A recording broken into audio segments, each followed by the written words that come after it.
see. It ain't much, but it's enough for me.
Harmon, my man Harmon, he's hilarious, he's wonderful. He's not me on Facebook anymore, thank God. He was scaring me with that because he was so good at it. Yeah. Comedy Writers Guild. Comedy Writers Guild. It's the motherfucking Comedy Writers Guild. Who's ready to fuck bitches and get funny?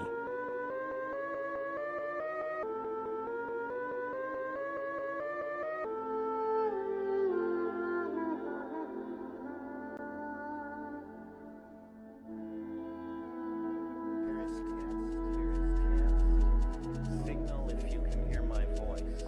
Here is test. Signal if you can hear my voice. As we cross the river into the evergreen to the land of Tula. Here is test. Signal if you can hear my voice.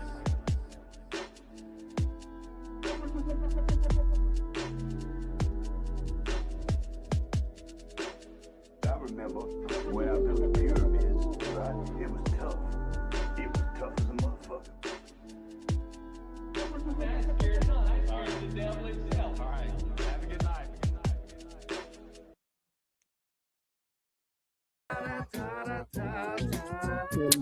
Yo, what's going on, guys?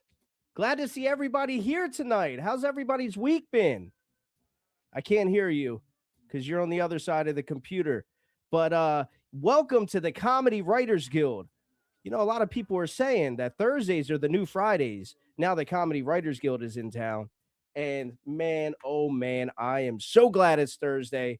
I couldn't wait to have another episode with you guys. So for those of you that are new here, my name is Harmon. I am the creator and the host of the Comedy Writers Guild. And as always, we have the man who always holds shit down, always makes sure shit runs smoothly. This man was banging trannies before it was cool. Travis Wayne. Harmon? Hmm. It's always been cool. Oh, hell yeah. That's what I like to hear. See, I didn't know. I wasn't in the know at the time, you know. But yeah, welcome. For those of you again that are new here, let's get into how it works. So how it works is we'll start off with a joke setup or a concept, and it is your job to deliver the funniest punchline in the comments. You will have 15 minutes to submit your answer. Meanwhile, we will try our best to keep you entertained with our spontaneous and hilarious banter on topics of conversation that just happen to naturally arise. So get those creative juices flowing, get those fingertips ready, get ready to put your funnies in the comments. All right. You only have 15 minutes. And Travis, don't you give them a fucking second over 15 minutes. But we are going to bring on a special guest. But before that, let's get into the first joke concept of the night. There's going to be a party, guys. A Democratic party. What do you bring? What would you guys bring? You got to think like a Democrat. What do you bring to a party? All right. Well, this man that we're bringing on tonight, we're actually going to show you a little clip because this one's a little different. we've been having some pretty big guests on recently.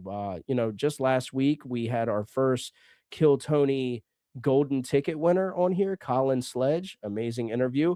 But we're bringing it back to the basics, man. So this podcast is all about the little guy and promoting them as much as possible. So I don't know much about this man, so I'm going to learn a lot with you guys tonight. But he's done a couple mics, and he actually had a viral video of him up on stage with Adam Ray. So he had a video that was seen by like 2.2 million people or something like that. And it's funny and it's interesting. And Travis is about to roll that footage for you guys right now. Queuing it up right now.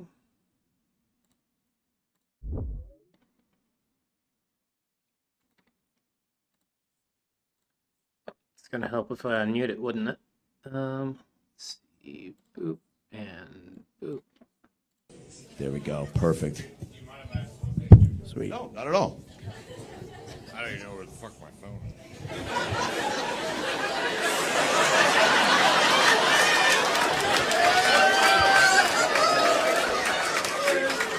Jeremy Blair! Who the fuck knows me? He says my last name. Everybody! Who is that? He knows my last name. That dude literally said my last name. Does he know your last name? I was joking because you just said it 4 times. What is your last name? Well, he knows it. Yeah.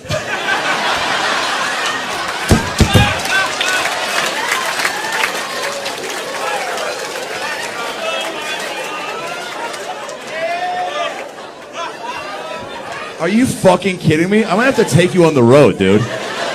The timing of that. You don't understand. Comedy is all timing. He said it 4 times. He knows my name. That guy knows my name. I think he knows your name. Wait, what is your name? He knows it, man. I mean, that is some Abbott and Costello shit.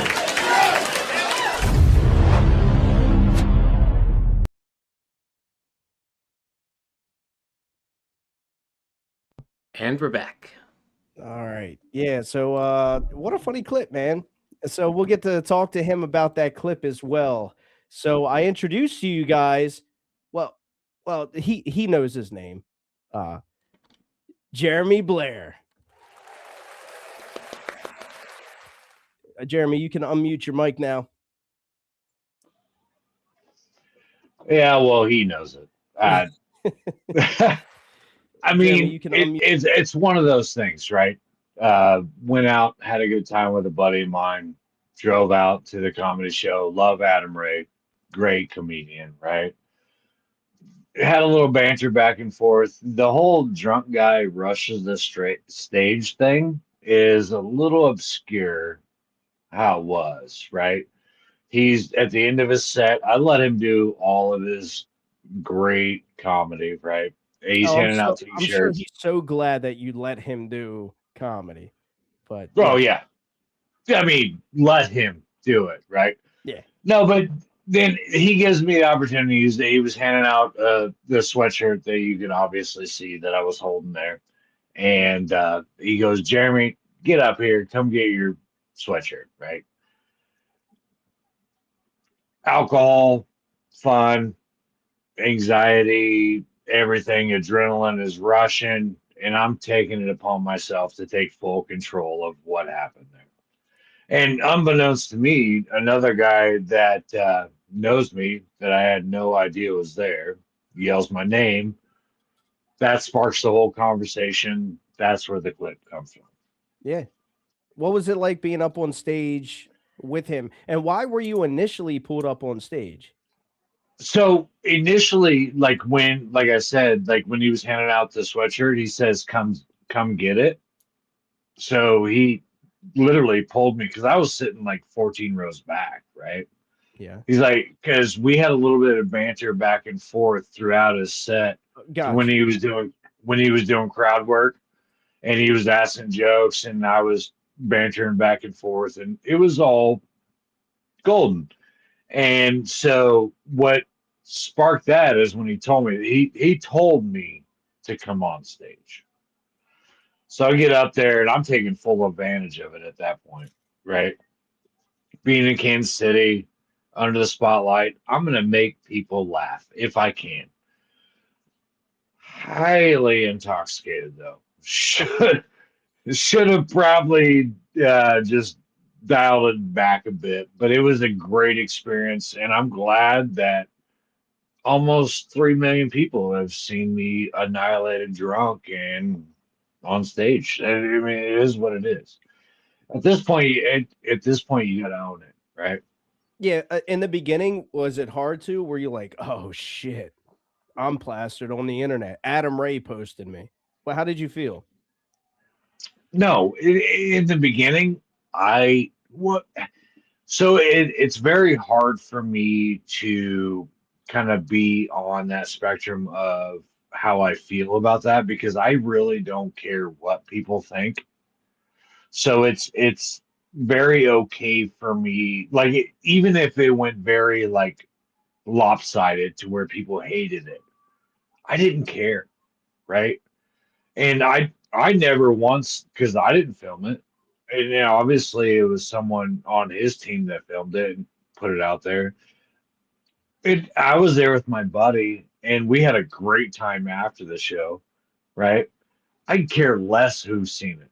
If the 40, 50 people in the club seen it, I wasn't worried about it at all. I just don't care. I think that's the problem with like society today is they care too much. Yeah, that is one of the problems. Yes. Well, there's numerous problems, obviously, but for me, like going up there and doing what I did, knowing like on the after fact, the aftermath, like right, I was highly intoxicated when I did it. Mhm. I looking back at it, and I've seen it thousands of times because people share it and send it to me. I wouldn't have done anything different because I don't think I did anything wrong. I Nah, don't you think were I in the did it pocket, dude. right. I don't think I did anything immoral or indifferent. But I was myself at that point, Yeah. and I was having the greatest time of my life in that moment. Hell yeah. So living in the moment for me, and the adrenaline after that when I left that show was so high, dude. It was like I felt like I was on cloud nine. It was insane. That's awesome. Well, let's get into your comedy. So you've done comedy a couple times?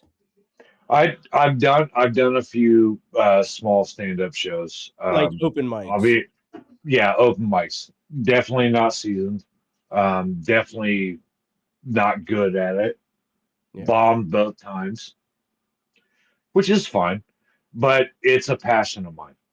It's been on my bucket list. I love making people laugh, and I would love to stand in front of people to make them laugh.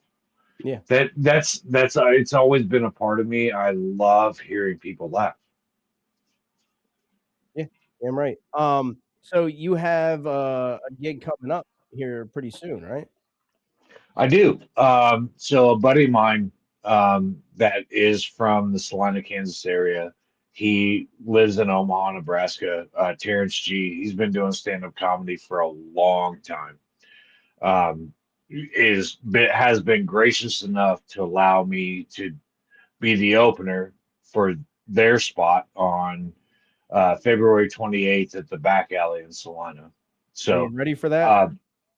uh, it's every time I think about it, and every time I read what I've wrote or went back to my jokes and kind of tweak this here and there, I start sweating in between my shoulder blades. It's insane. It's because it's in front of like my hometown, right? Yeah. Yeah.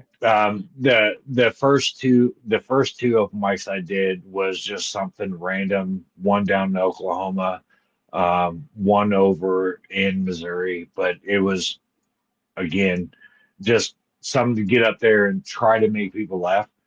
And when you don't have something prepared, it's so hard to be that guy. And it's so hard to be a comedian. Like people don't understand how hard it is to stand up in front of an entire crowd by yourself and make them laugh. Like it's very hard. Yeah, if it were easy, everybody would do it, you know? Sure. So you're going to be doing it in your hometown. So the Comedy Writers Guild is actually a great place to where you could like work your bits out as well. I don't know if you Right. are familiar. We have Discord. We hop on Discord. It's just like this, where it's just a couple people. Sometimes there's like 10 to 20 people in there, and they're like, "Hey, man, I got this joke. What do you think about this?" And we just like work out bits. I would suggest that, man. Being new at comedy, I would hop in there and just like talk to people, get to know people, and get to work out some of your bits. That being said, is there a specific joke that you've written that you're like proud of? You're like, oh yeah, this is my favorite one. So I don't think I have a specific joke. Like it's very hard to narrow it down, right? So like for me, I'm very analytical. I'm very observation, like like I'm an observationalist, right? I'm more of like a play on the crowd type, do crowd work, which always doesn't work out. But there was one that was start off with fat shaming, right? Okay. Start off with fat shaming, and then you have to elongate to hopefully there's someone fat in the front crowd. If not, then it doesn't fucking work. But So pre-written crowd work. pre-written crowd work, and like that's all in the like the writing stage for me too, because it's new to me, right? Mhm. I'm trying here. It's very fucking humbling to me, and I'm okay with being bad. It's bad, right? But I'd rather learn from the experiences of failing than not. Mhm. It makes me whole knowing that people at least acknowledge the fact that I'm there, let alone you don't have to laugh. You paid to come see me fail. Yeah. I know And I see Richard Silva's in the chat. I know he can relate to that because he doesn't even get paid and he fails in the chat every single week. so in retrospect, if I actually had someone of a larger stature, which is not hard for me because I'm a scrawny ass white dude, it would be fat shaming is no different than skinny shaming. And I would rather see her on Tinder than me on Thimble. On Thimble? What the fuck is Thimble? It's a reference that he made before we went live. Yeah, Thimble is the new dating app I made. It's for scrawny guys with small dicks. I forgot. I forgot about that. Oh, what was the word that you fucking taught us? I'm sure people in the chat would love to know. Pyroni? Yeah, Guys, pyroni is the medical term for crooked dick. you guys ever heard of that? Pyroni. I gotta fucking. My doctor never brought it up to me, but what are doctors? So Well, confused, but he never tucked it into you either. hey, you don't know my doctor. You don't know my doctor. I've been to Delaware. So what so what does your creative, this is a question I ask everybody. What does your creative writing process look like for you? So it kind of looks like this. Oh, you right. You physically right. Yeah. So and then I actually started to actually put it into a book. Okay. But it looks like a bunch of fucking scribbles and it. So as I'm writing, I'm imagining standing in front of someone or a crowd. And if it doesn't make sense to me on the paper, I scribble it out, which is very discerning to me because I think it's funny, but then I automatically think, do they think it's funny? Yeah. So scratching that out really hurts me because like that could have worked. You got to try it out. That's the only way to Right. learn, man. And I think that's where I'm faulting here. And like I said, I really appreciate you guys allowing me to be on here because I'm a newbie, right? Yeah. I'm trying to get myself out there. I want to do things, but I lack the experience because a lot of you guys that you've had on here have way more experience than I do. Well, Which is we had Colin Sledge on last week, right? And he's one of the newest golden ticket winners for Kill Tony. And he gave some good amazing. advice that that you're actually kind of touching on right now, where don't write for the crowd. You were saying like you wonder if the crowd's going to laugh at it or not, you know, and then that might make you scribble it out. And I Sure. agree with him. Don't like just write for yourself and then see if it works. See, and again, I agree with you 100%. I think that's where I'm lacking is the experience of doing the mics Mhm. because I don't know exactly what will work and what won't. Right. So now I'm being very timid on the writing process, but I think I'm limiting myself, and I'm kind of exonerating what I think is funny because I don't think they think that would be funny. Does that make sense? Yeah. And to that, I say, fuck them. Fuck it. Right. You know, just try it. 100%. Try it. 100%. But also, I think that's lost a lot, right? Like, that's why I also like having you know, newer in comedy guys on because we get to touch on this type of stuff too. I think that's lost, uh, not in translation, but it's just forgotten about a lot. Open mics. When I first started doing open mics, I went with my boy Mag, and he used to always tell me like, "Dude, you're taking this so serious," you know, because I'm like sitting there, I'm all nervous, and I'm like, "Fuck, like." Am I about to bomb this set? Like I've never not gotten laughs at every mic that I went to. And most of the time I get laughs on the majority of my jokes, which is a good sign, right? But like Right. open mics are just like practice, man. Like you're supposed to go there and bomb.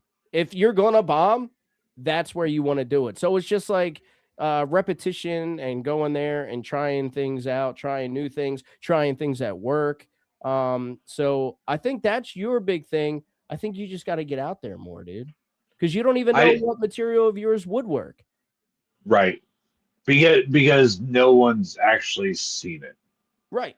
or heard it, right? So right now, your audience, as of right now, is you. So how are you going to 100%. judge your shit, your material, just based off of you?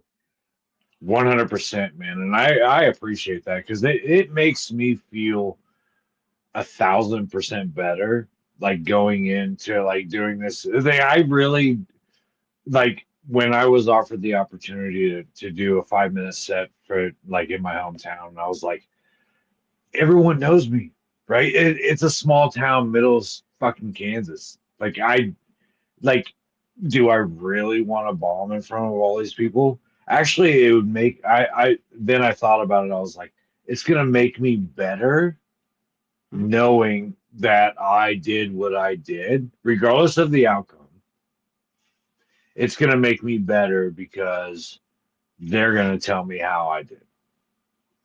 And they're also like there's some haters out there.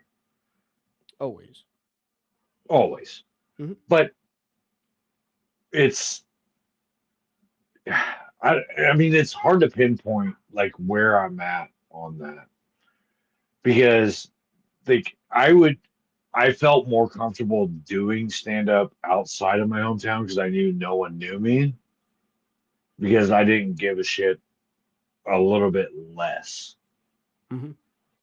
But now, like, everyone's gonna fill this, you know, fill the venue, come in, it's like, oh, you're doing it. Now you're here. Now this There's a is lot of you. pressure. I get it, but The pressure is a little bit more, and it's killing me. yeah, no, I get it. But I think you've even proven in the video because Travis never saw that video, the clip that we played at the beginning with you and Adam Ray. But I was watching his face as he was watching it live, and he was just smiling like from ear to ear, like, "Oh shit, this shit's funny." And like you've proven like you're funny. Some people can't even be in the pocket like that. So like I Right. think Well, and some people won't even stand up in front of people. yeah, that's what I'm saying. Yeah, exactly. Exactly. So you already got that out of the way. You got the hard part out of the way. Shit, you did that in front of a packed room. You did it with Adam fucking Ray, dude. One of the top dogs right now. So like Right. you're fine. I think maybe you're thinking a little too much into it and you just got to get that shit that's on that paper that you just showed me a few minutes ago and just speak it out in front of an audience and just see what the reaction is. And if there's not a good reaction, fuck it. Try it again. And that's all I want, dude. And it regardless of the outcome of what happens after the 28th, I can give give a fucks less. I know that I'm still gonna have a job the day after or the day before. Like I'm not out here to try to be a comedian full time. But if that was like an opportunity, fuck yeah, dude. Let's do it. You know what I'm saying? Yeah, that takes a But lot of time and a lot of effort and a lot of dedication. You know what I mean? it does. And I am way too old and have way too many obligations to be able to start over at that point, you know? I I agree. can't just I just can't quit my fucking job and be like, I'm going on the road doing open mics. Yeah. Man, I'll be end up fucking sucking dicks and fucking behind the fucking bar. Hey, For whatever you want to do, whatever you're into. hey, $20 is $20. Yeah. Yeah. That's where Travis's origin story came from.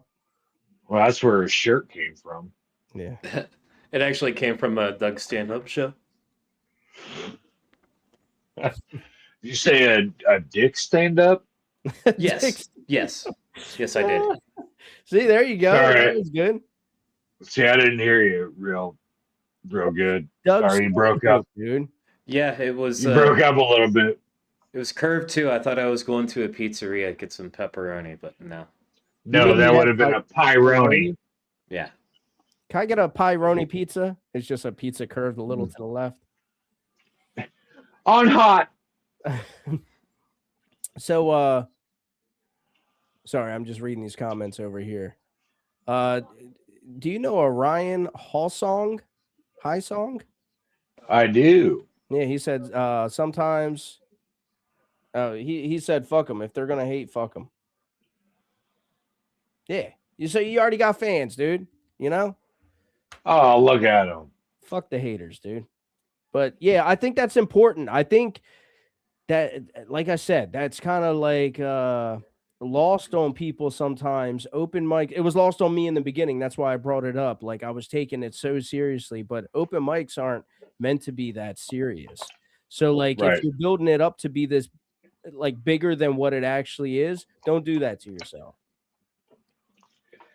Well, I think it has a lot to do with how many times I've attempted it and succeeded. Because I've attempted it twice, failed twice. Fine, right? Okay. But I think for me being able to at least harnessing the fact in my brain that I'm okay and still can be okay. I think it takes a lot for a person to stand up in front of a crowd of people and try. I think the key word there is try. Like and trying and failing coexist, right? You're never gonna succeed 1,000%. I'm okay with failing. Yeah, because that's a crazy percentage. Yeah, that and It is. it's almost unusual to do stand up for your first like, 2, 3, 4 or so mics and not bomb. Right. Yeah. Because you got to find yourself, man. Shit, it took I was watching a video earlier of Jessie Jet Ski Johnson. I don't know if you know who she is. Yeah, she was on Kill Tony years ago. But she has her own podcast now. I forget what that's called. I'd like to shout that out, but something jet ski. But anyway, she was talking about how she just quit drinking. And, she was like 13 years into her career and she realized like she doesn't know her voice. And she's funny, dude. She is like one of the funniest females in my eyes, comedians, like off the cuff. Like when she was on Kill Tony, she was always hitting them little zingers and one-liners. But she was like, yeah, 13 years into my career, and like, I don't even know who I am as a comic. Shit, I don't even know who I am as a person. So like, it could take a long time, dude. And you said Jesse who? Jessie Jet Ski Johnson, dude, she's fucking. You like her, Travis? Yeah, I do. Yeah, she's great. Is she the one with the one boob? No, who's that? I have no idea, but it's not Jesse Johnson. I'm gonna Google that real quick. Yeah, comic with one boob. What the fuck? No, I gotta see. Don't Google that. I don't take Too you late. fucking down a fucking black hole. Dude, nah. Is there a comic with one boob? Or are you fucking? I'd hope so. Oh, dude, you're fucking with us. Fuck yeah, I am. Travis is now on Pornhub. Yeah, He's on X video looking at feet pics. Now that'd be me. no, I'm in Jesse Tennessee. I can't get that Jesky one. Johnson. I'm writing this down with my LGBTQ pen. Yeah. Nice. Yeah, Lance Johnson, just giving you like a little, I'm trying to give you a little bit of confidence. Lance Johnson said Jeremy's going to kill it next month. I'll laugh at him. See, he's already going to Hey, laugh at buddy. you. Hey, buddy. Yeah, dude. You already got supporters, man. Like I said, fuck Dude. what they think. And see that was the thing. Is like I told my buddy that was coming from Omaha because he was born here, like he grew up here, and he's kind of like a local celebrity because he's been doing like stand up for like 10, I think like 10 or 12 years or something like that. And I may be wrong. Don't quote me on that. But he's been doing stand up out in Omaha, and he does all these other things. And he's like, I'm coming back home, like you to do this. And I was like, dude, I'm gonna pack the house. I'm gonna tell these other guys, I'll share it. Like I'm gonna do it. I'm gonna tell you 90% of these people want to see me fail. Mm-hmm. He goes, and he said the same thing you did. Fuck them. Mm-hmm. Fuck them. Yeah. Just do you.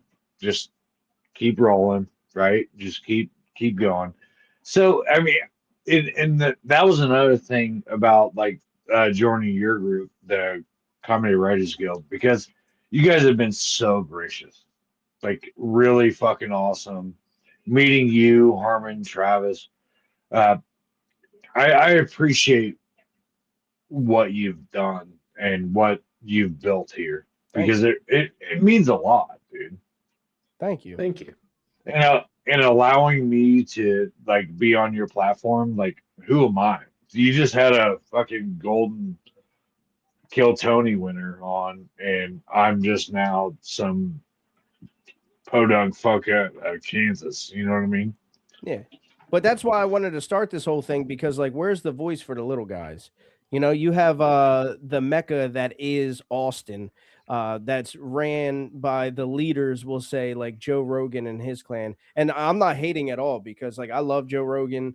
I think the platform that Tony Hinchcliffe has made is the single greatest platform for up and coming comics. I've got nothing but love and respect for those guys. But like it seems like it's just to be very cliquey and like this little box. And I'm like, I want everybody to be a part of the clique. Like there's a lot of funny people out there, and I want their voices to be heard. So, like, yes, I did have a golden ticket winner. I think some of the biggest people we had the old producers of Kill Tony, Yoni and Christy on the podcast, you know. Yeah, we've had some pretty decent names. We had Sam Miller on here, who's like becoming one of my favorites. But like we can't forget about the little guys too, the guys that are just starting off, because that's what this podcast and that's what the community is for, to give you the motivation to make you like come, not make you, but like have you come here every week, write jokes, take away some fucking concepts with you. Like our closer, Jacob, I know you know Offender. Like Offender, Yep. he takes the concepts that me and Travis create and he takes them to Mike's. He's like, yo, I really liked that one last week. I actually used it at a mic. And I'm like, dude, thank you. That's exactly what I created this for. And that's another thing too, is it's not just like just like a snafu. It's not like a little mousetrap, right? You're building the creation of someone's like feelings and atmosphere. Like I want to be better than who I am today, but you're allowing me to step on your platform and say that.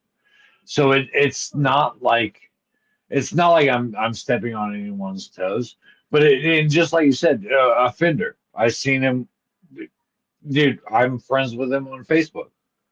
Golden, Yeah. right?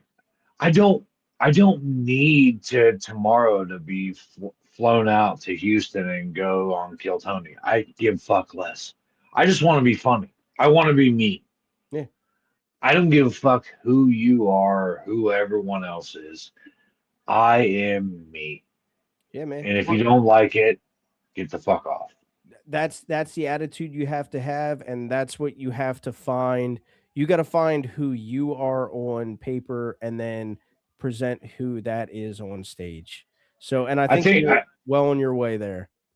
I think that's the disconnect, is taking it from paper to who I am. Yeah. Because writing it does not signify who I am. Yeah.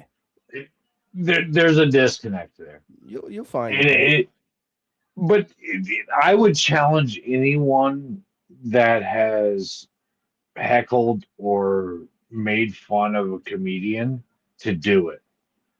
You know what's so funny? That's actually, I don't do it as much anymore, but in the beginning, to try to get people to join the Comedy Writers Guild, every time that I would see somebody hating on somebody, like heckling from the internet, right? I would say, hey man, you think you're funny? Why don't you come over to Comedy Writers Guild and see if you can win Do a it. 15-minute spot on the show?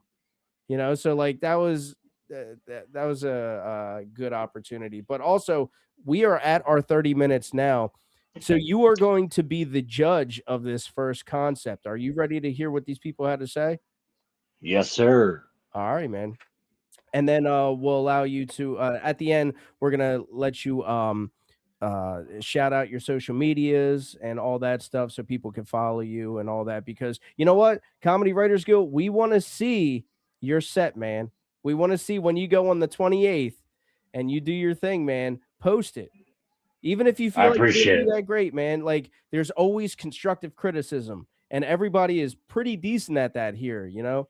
People keep it Hey, simple. win, lose, or fail, we're all people. I love y'all. Let's fucking do it. All right, So let's so go. let's get down to what this podcast is all about with the first joke concept of the night. Guys, there's going to be a party, a Democratic party. What are you going to bring? All right, let's see.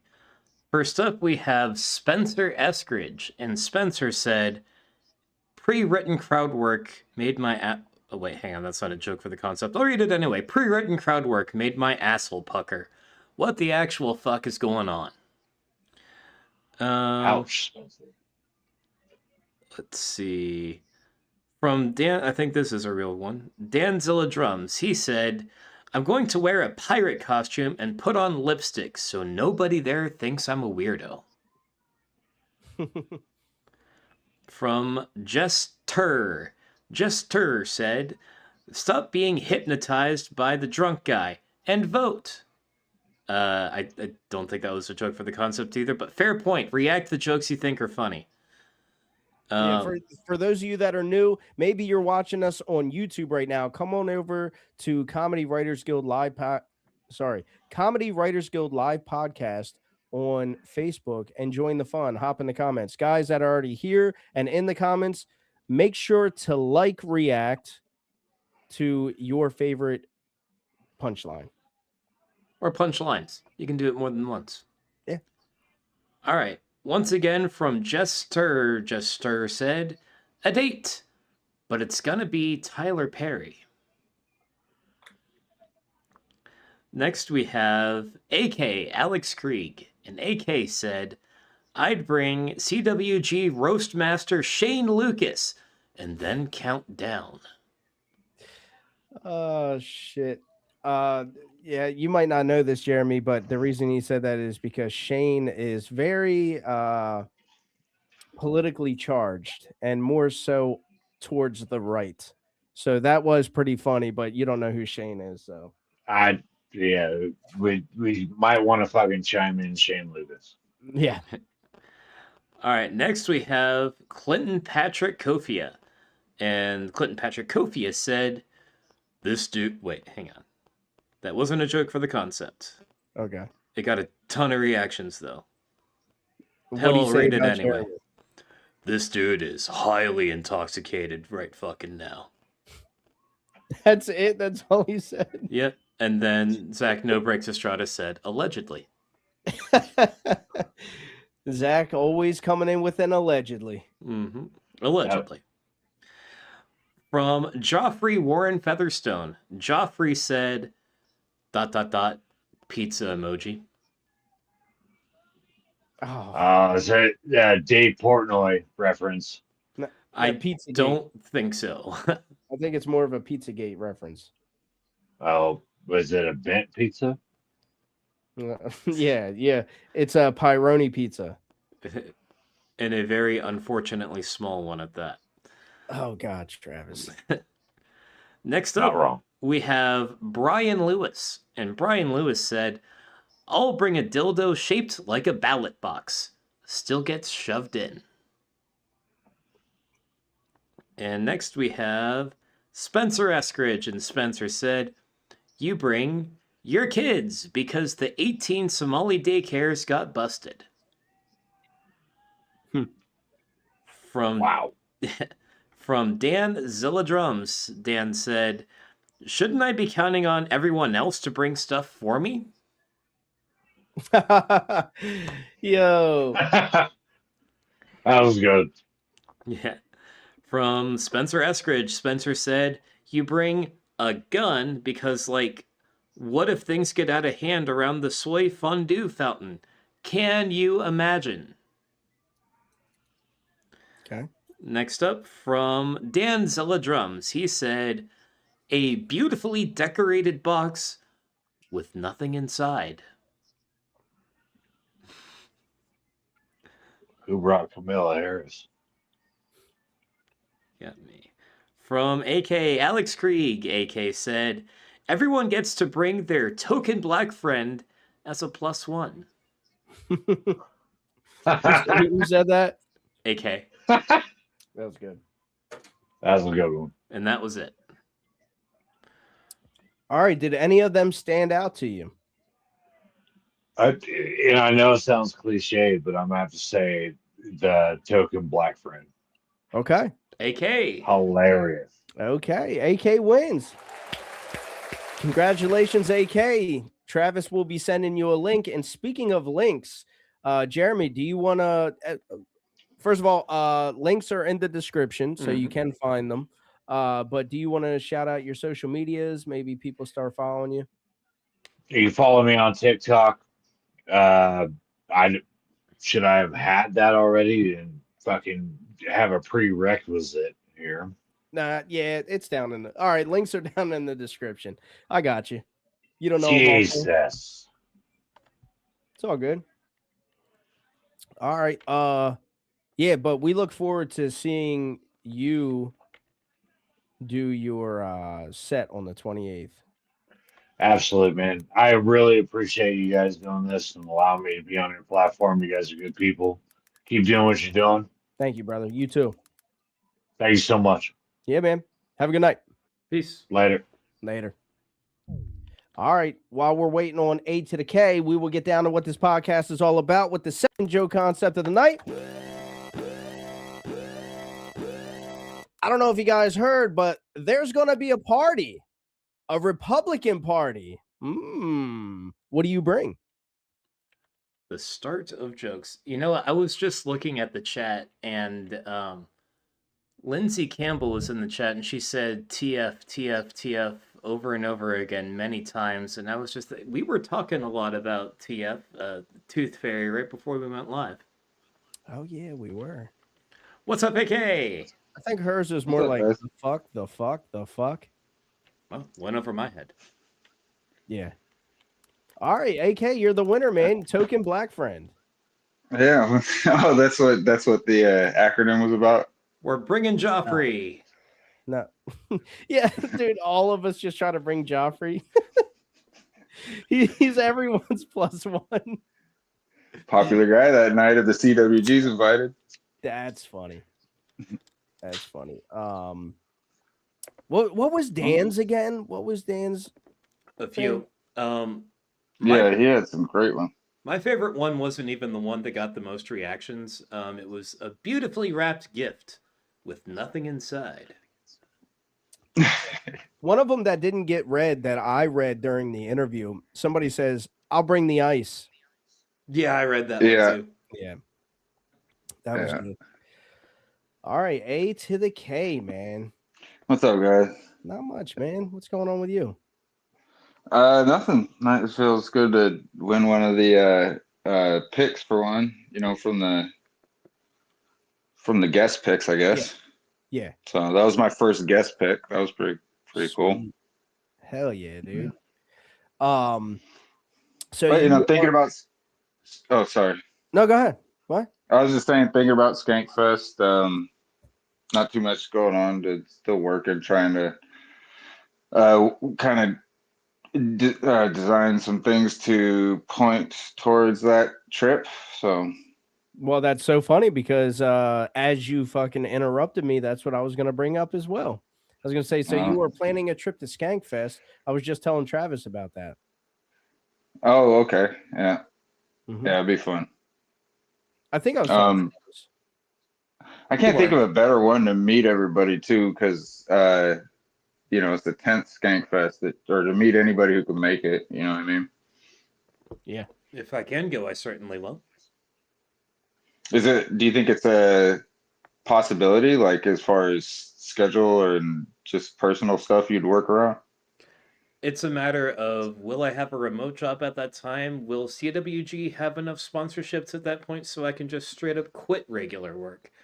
If the answer is no. Yeah, if either of those two really difficult things happen, then yes, I'll be there. Oh, right on. Well, I hope those very difficult things can happen for you then. Thank you. Be a grand old time. Absolutely. But nothing exciting. Too exciting. I am reading a new book. I'm reading a Mark Twain book for the first time. Yeah, don't worry. You don't have to get the censor ready, but it's his Joan of Arc book, which is that's pretty interesting. But it's his only book that he ever did research for. And it's he went to France and all that stuff, read all the accounts of like the witnesses of Joan of Arc and all that kind of stuff. That's why I think a lot of times, like, people associate, being like a war general or something like that with being masculine, yet like one of the most prodigal war generals of all time was a 17-year-old girl, Yeah, I don't know anything about that story. She's basically a kid who had some visions and then just got she got put at the head of the French army.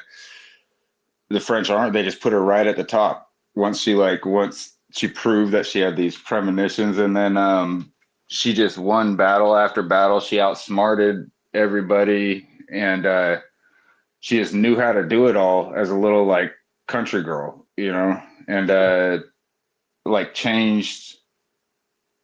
Basically, the English had kind of taken over France, and the French were second-class citizens, and oppressed and all that kind of stuff from the English. And then she just came through and like steamrolled them all and won it back. I haven't finished it yet, so I'm not at the trial part. And then her own people killed her for it. So good ending on that one, Okay. Well, it looks like I have some research to do. Joan of Arc. I've heard it before. Like I've heard of her, I guess, but I had no idea what it was. Yeah, she was a 17-year-old girl who was like one of the best military commanders. I mean, she didn't have any experience. She just either got lucky every single time, or she just like she was right every single time. I'll put it that way, for the most part. Maybe she was having visions. If it was, what time period was that? Because if it was a little later, she would have just been burned at the stake. Yeah, it wasn't. I don't know. I think it was probably even before that, and it was. I think I don't recall. I'm not at the end, but I think that's might be how she went. Actually, I think she was burned at the stake. Because I love that you described her as being a 17-year-old girl. Because that bitch didn't see 18. No. The story starts at 17, ends at 17. Yeah, it's fucked up. She just like won France their independence, and then they're like, but it's a girl, so we gotta correct this somehow. So, yeah, no girls allowed. But, sounds about right. The French are pretty gay too. They are very good at cooking. I'll put it that way. French cuisine is underrated. I think it's perfectly rated. It's like, I mean, a lot of people in America don't know it because they're too broke to afford anything other than McDonald's, myself included. But no, you're right. French cuisine is world class, and if you're like a rich person, you probably know that. The only thing that I like of their cuisine are fries and toast. French fries and French toast. Oh man, if you get somebody from France over to your house, you got to, to welcome them to your home, make them a nice dinner of French fries and French toast. Yeah.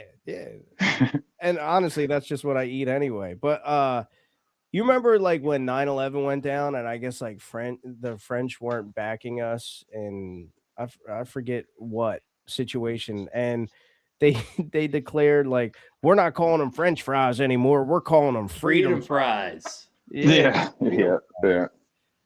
And they're not even like a French thing, I don't think, are they? No. Probably not. It's that they're French cut, which means that they're long. They're cut long. Like green beans, like French cut green beans, essentially. Yeah, exactly. Yeah. Mm-hmm. Yeah. Fascinating. Fascinating.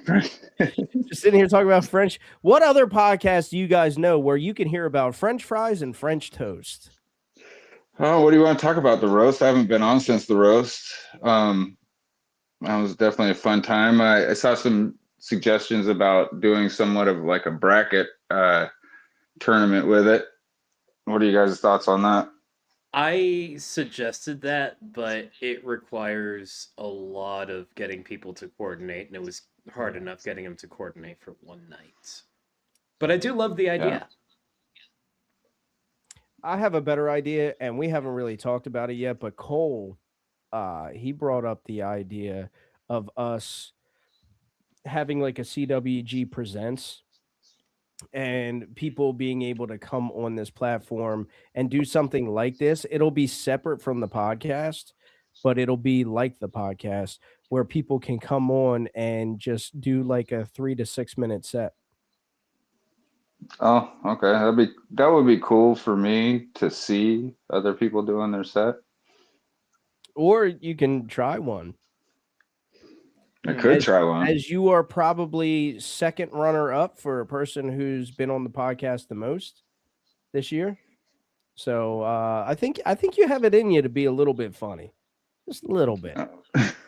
Thanks. But it's just more like I don't know. Same as always. I mean, sure, I might try it. I'll put it that way. Maybe it's all right if it's not your thing. But if people do want to try it, it's pretty much like a Comedy Writers Guild open mic. Yeah, he wrote me about it after. Sorry about the dog always just like to come. flapping, whatever. Maybe I should move her water dish for if I get an interview or something. But he talked to me about it in Messenger. He wrote me. He's got like so many great ideas, and that's why I was nervous about the. I mean, I was glad it was him at the same time, but I was nervous about it too because he is just he's smart, especially for his age. You know what I mean? And he's creative, and yeah, I was when it started, when it was my turn. I didn't remember it till afterwards. Like I literally felt like a blackout. That's how. Oh, when you were doing the roast?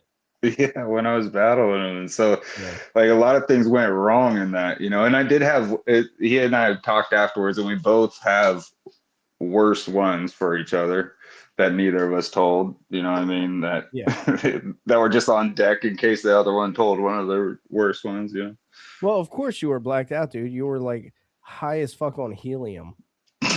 Yeah, that brought me back almost. That was like, oh yeah, I'm supposed to do the fucking helium thing, and I'm so good because it was actually 4 jokes. It was supposed to be 3 and 3, but after my third one, I saw the helium. I'm like, oh, I'm an idiot. I went to the store and everything for that, and then Cole did a 4th joke, so I was like, oh, you fell right into it, man.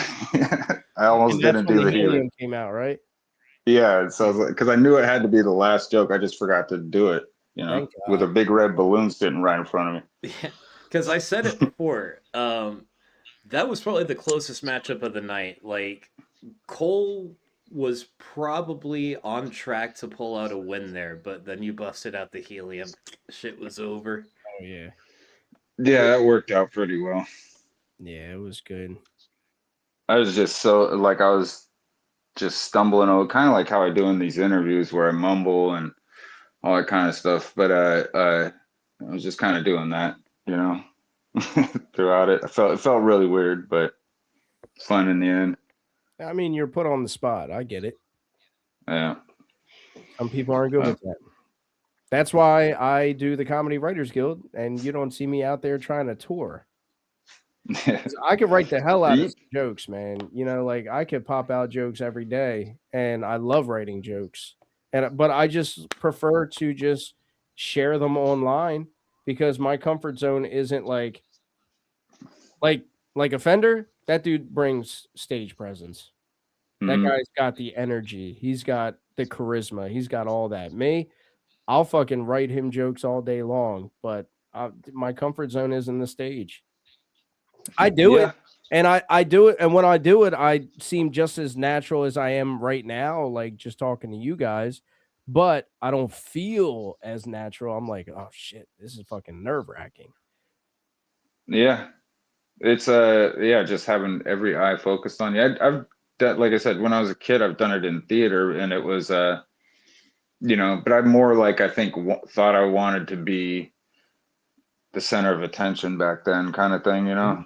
And it's just like it's I don't know, just you know, don't really like that, I guess. Yeah, man. But all right, well, we are gonna get to it, man. Yeah. Somebody will give you a great interview next, I promise. Oh, you and I were talking, and I said something. I was like, I'll bring it up the next time you're on. What was it again? Oh, damn it. Yeah. It's probably take about 5 minutes to read it, but and I won't do it now. I'll do it if I, you know, win another concept at some point. But it's the book with all the animal senses that I've read that, you know, we talked about a couple of them last time, but it basically the first chapter, when you start the book, it displays this. It's like all these animals in a gymnasium and how they interact with each other through their different senses. And it is so comprehensive that it kind of it's like, oh crap, okay, now I'm going to read this whole book to figure out like how they're doing each of those senses. You know what I mean? But it's real entertaining to me, at least. And next time I come on, maybe, you know, if I remember, I'll grab it and it'll take up 5 minutes of the interview, you know? Yeah, next time you come on, dude, I'll remember it again at the end of the interview, and then we'll be like, oh, Perfect. shit, we'll do it at the next interview. Perfect. Well, there's France. There's other, you know, countries we could talk about. Yeah, true. That's fine. All right. All right, brother. Nice having you on, man. Pleasure. Have a good night, guys. You too, man. Later. Peace. Bye. All right, that was AK, Alex Krieg. If you're not friends with him, my friends are going to make me fight you. So, second joke concept of the night. There's going to be a party, a Republican party. What do you bring? All right. Hopefully they brought the jokes. Let's see.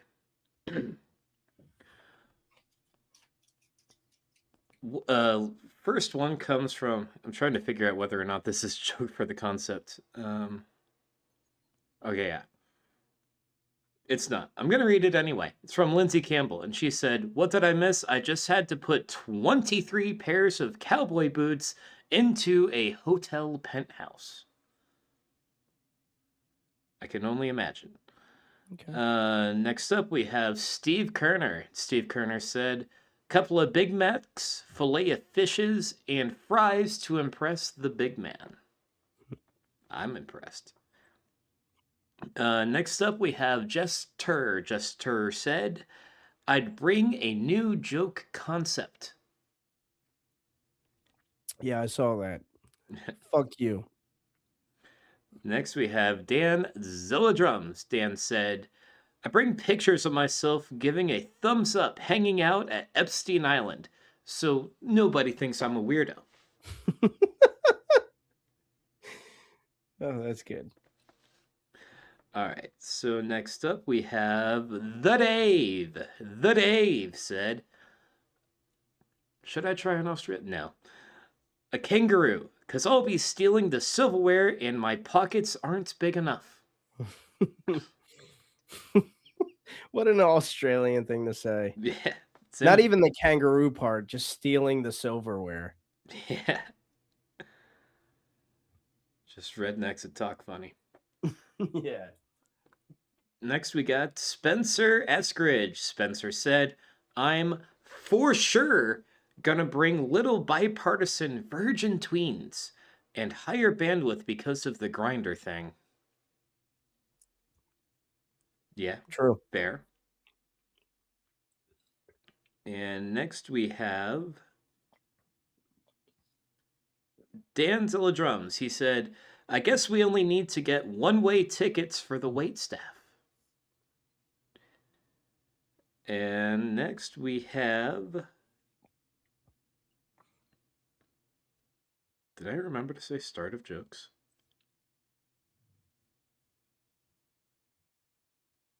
I think I forgot. No, I remembered. Next we have Blazing Nana, and she said, "Hookers and blow." And next we have Spencer Eskridge, who said, "Gonna bring a bulletproof scarf." And next up, Blazing Nana. She said, "I'm bringing myself. Again, I am only here for the food."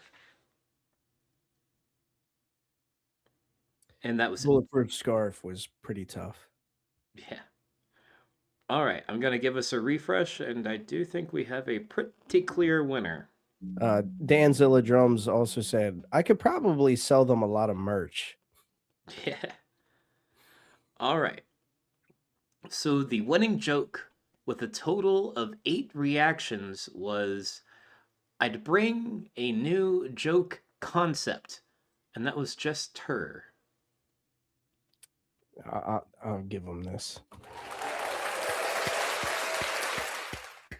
All right, Jester. Well, then you know what? You write some fucking concepts, and next week we'll share your shit, dude.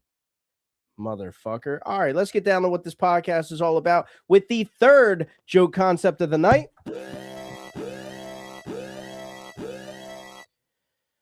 Yeah, hopefully he likes this one. But you know, we were making it there's a lot of tension in the atmosphere, you know, from the left and the right. So we were making it fun. But really, it just makes me depressed.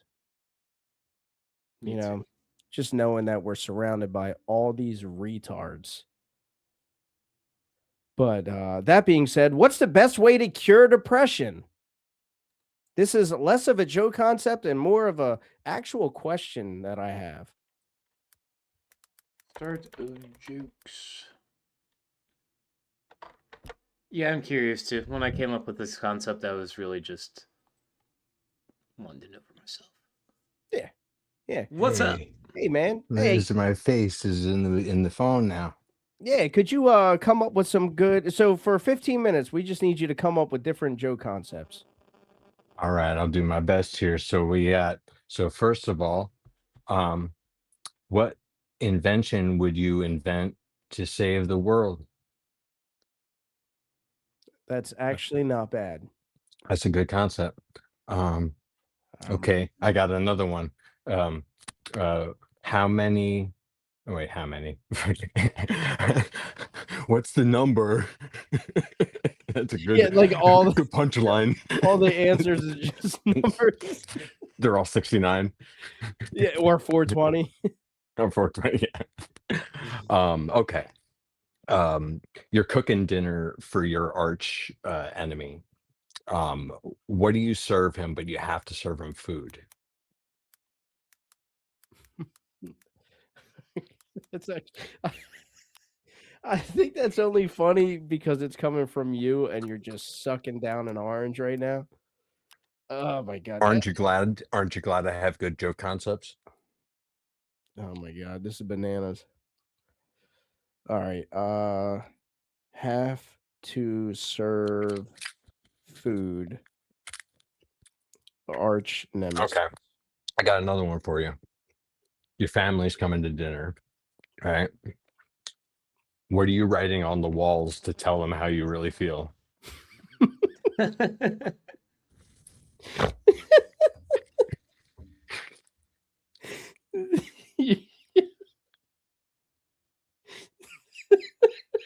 Tell me that's not a good joke concept.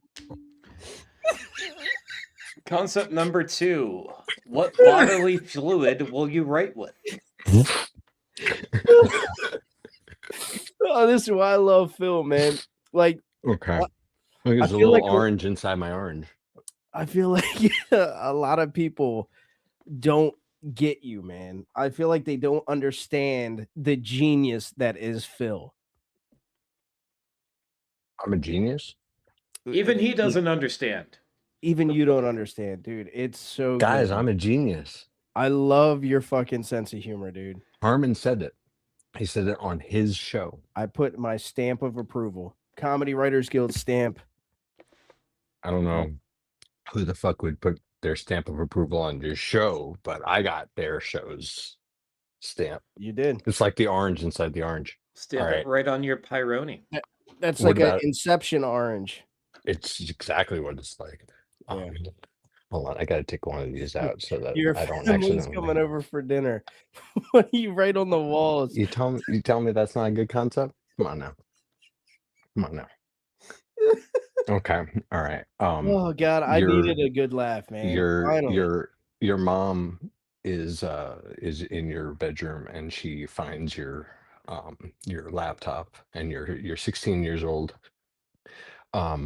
What is the craziest porn search that she finds on the laptop? I feel like At 16 years old, she would have been way more concerned in how the fuck I can afford a laptop. Yeah. Yeah. Okay. Well, I'm talking about kids nowadays, but yeah. Yeah. Funny sorry, story. I'm not gonna mention who he was because he's a family member. But my stepbrother, he I already put it out there. He'll never watch this. And you guys will never know who he is. But anyway, he's much younger than me. How much younger is he? I think he's like 10 years younger than me. That's the best joke concept. How much younger is my brother-in-law? Joke concept number 4. I thought you were about to say he was 10 years old. Oh fuck! At the time, I think just about. Nah, because I was still living with my dad. Shit, he must have been like 8, dude. because I moved out when I was about 18. So anyway, our laptop went missing. Just like everybody's like, where the fuck is the laptop? Come to find out, this motherfucker was trying to look up porn. I guess maybe something popped up to where it was like, I don't know, warning, your computer has a virus. But you know, those shit pop up all the time. You just X out of it. But he got scared and he fucking buried our laptop in the backyard. Nice. Yeah, Nice. dude. I was like, dude, you fucking could have came to me, man. I'm the master at fucking getting computer viruses. Yeah, he didn't get caught. He did because He well, it how long? got How found. much longer? How much longer? I mean, when did they find it? How I many don't- years? I can't remember. I mean, that was years ago. Was it like that was it a like lot 10? of drugs ago? Was it like 10 years ago? Nah, it was more than that. I was like 18 at the Okay, time, so it was so like 18 years ago almost. All right, so 18 years ago means he got away with it. Were you gonna yell at him? No, Is no, his no. Like, parents gonna yell at him? That means he got away with it, man. Come on. no, they found the laptop buried. Yeah, 18 years later. No, Doesn't not make- 18 years later. Like maybe a week or two later. Oh no, that's what I was asking. Okay, I got you. I'm just stupid. I love No, I that misunderstood. he's not willing to Google how to remove search history, but he will Google fat trans Pyrone. Yes. He should have Googled how to bury a laptop efficiently. What if that was like the last Google search when we like opened it up, just plug the computer in, screen pops on, type in a password, last Google search. How to successfully bury a laptop and not get found for 18 years. Oh man. Oh man. So joke 18... concept, guys. Your mom comes over, you're 16 years old, she opens up your laptop. No, she doesn't open it because you buried it. Where'd you bury your laptop? No, fuck all that. Joke concept. Where'd you bury your laptop? I think like an actual usable joke concept out of that would be something along the lines of, you're 16 years old. What is your most recent Google search? I have one for it. You have a bad Google search and you're 16. How do you get away? How do you get rid of your laptop? You bury it.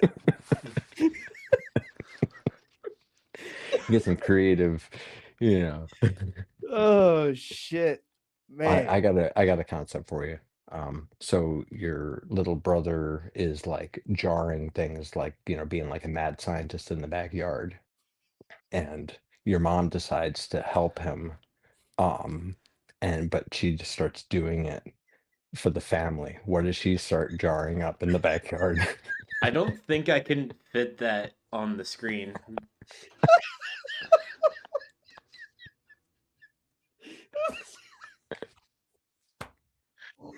Oh, fuck. got a Spencer kind of question for a Spencer kind of answer.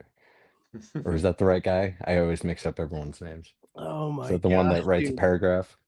Oh fuck, dude. This is the hardest I laughed on this podcast in a long time. Oh, thank God. Thank God. Dude. That means I can come back, right? That yeah. By the way, speaking of coming, why did I win? Dan obviously won that round. I had even the fucking answer that I did, that one sucked, but like Dan obviously won that round. You had the most likes, dude. He had like 3 dynamite answers on that. Yeah, and he had 3 dynamite reactions to it, whereas you had 8. Yeah, well, people are stupid. That Well, was a cheat. That shouldn't have even counted as an answer. That was like, I knew that was gonna get likes. But the thing That was like about it, Kyle's like, oh, I have a new character. Like, what, you think the people aren't gonna vote for that guy now? Are you kidding me? I want to see him right away. yeah, true. But I think it's your delivery, dude. There's something about like what you do. You do something that not everybody's doing. Yeah, but I feel like that's why I don't get likes. It's because people don't want to see that delivery on the interview. Dude, this ended up being one of the best interviews in a while, bro. Yeah, this is an anomaly. That's what I'm saying. You're the anomaly. I Oh, use the word great. genius. You use the word anomaly. You know? Okay, well, listen, I prefer genius Okay, that's why I gave you that. myself. I prefer potato salad.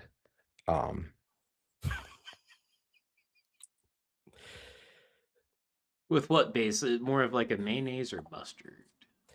Oh, I'm a mayonnaise kind of guy, but I'm willing to try a good mustard potato salad. Like I've never tried like a like a homemade, like a real Oh, like dude, you know that place where I I took gotta you to get the cheesesteak when you came here?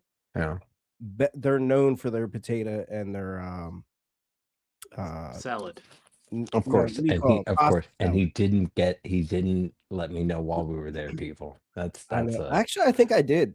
I I think I think did. you know what? I don't think he did. I think I I think did. you're a liar. And I I think you're think a you said that. hypocrite and a liar. And what else are you? A con artist? What is it? What else did he call you? Fucking uh Will, what did he call you? Oh yeah, He called you a list of fucking yeah. He's just a fucking weirdo. No, I did uh because I remember you saying like, "Oh, maybe I could get some potato salad or some it might have been macaroni salad." And you were like, "I'll bring it back to my friend in New York." And you were like, it probably wouldn't last that long in my book bag." And I was like, you know "Yeah, what? probably You not." know what? You know what? I was talking about something else when I said that. You're a fucking liar. What were you talking about? Oranges within oranges? I was talking about the third orange that I found in my orange. I Shit. found a third one. God damn. Well, we are coming at the end of our 15 minutes, dude. Thank you for coming on, man. Great conversation. Hey guys, guess what? Comedy writers go for life. Fuck yeah. Cool. All right. I love you guys. Love you, man. Love you too. Yeah. Yeah, for those of you that don't know, he is going to be touring with a few folks in here from Comedy Writers Guild. We got Nikki, her roommate Angelica, I believe is her name. Yeah. Luke, possibly what's his name? Well, Brian Lewis. I couldn't think of his name on Discord. It's like Poop, Mr. Poop or something like that. Birdman. Turd Man, Mr. Poop. Dude, he's got me in a giggly mood, man. Fucking, I was just talking to him, just her, Phil Lombardo, for like a half hour today before the podcast. He's a funny fucking guy. But yeah, they got a little thing going on to where he's going to be flying them out to New York. They're going to be doing stuff in New York. I haven't talked to my girl about it yet, but I plan on going out there for a night too. And then they're all going to Austin, Texas. Believe they're going to try their name in the bucket at Kill Tony. They got a roast battle going on. Dude, it's going to be sick. Oh yeah. I don't even think we need to read the jokes for this concept. I think we just figured it out. The answer to curing depression is just watch Phil on a podcast. Yes. Dude, there's something about his style, man, that just fucking I love it. I forget whether I said it like live on the air or like in a private conversation, but Phil, he's like if an Adult Swim cartoon was a person. Yeah, absolutely. He's like Tim and Eric, awesome show, good job as a person, or Aqua Teen as a person. Yeah. Yeah. It's so fucking refreshing. It's so nice. I'm so glad that he's a part of Comedy Writers Guild. But speaking of Comedy Writers Guild, let's get down to what this podcast is all about with the third joke concept of the night. Wrong button. Guys, Travis and I desperately need to know what is the best way to cure depression. All right, let's see what the people had to say. First up, we have Dan Zilladrums. And Dan Zilladrums said, for real though, there isn't a single dessert known to man that isn't better after like 15 to 20 seconds in the microwave. Okay, that wasn't a joke for the concept, just life advice. It's true. He's right. From Juan Sancho Villa, he said, watching Kyle Yankowski peel a banana with his anus helps my depression. They've been messaging each other. Mm-hmm. I've seen a lot of higher consciousness, lower standards. Never the banana peeling with the anus. Next up, we have Dan Zilla Drums. Dan said, "Go through your history books with a highlighter and highlight every time God has failed humanity." I don't know how that would cure depression. It would keep you distracted for a long ass time. Yeah, I feel like that's the reason I am depressed, but Yeah. to each their own. Next up, we have Juan Sancho Villa. Juan Sancho Villa said, "Cure for depression can be at the back of Jake Coulter's throat." I believe him. Yeah. I have to try that one. I haven't tried that avenue yet. I'm curious. Next up, we have Danzilla Drums, and Danzilla Drums said, "You ever just try driving off a bridge?" Tried it unsuccessfully.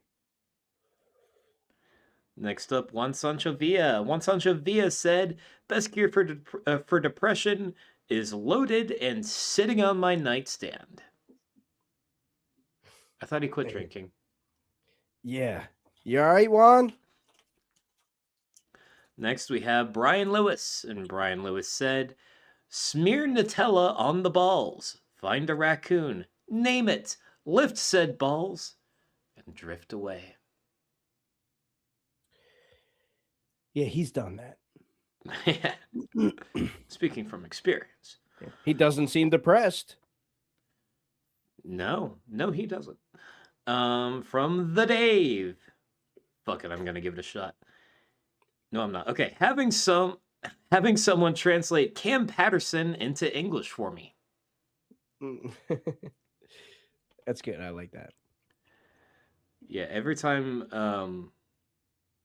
No, I'm not going there. Next up, we have Dan Zilla Drums, and Dan Zilla Drums said, "Watch 9/11 footage in reverse mode until everything's put back together again, and then hit play."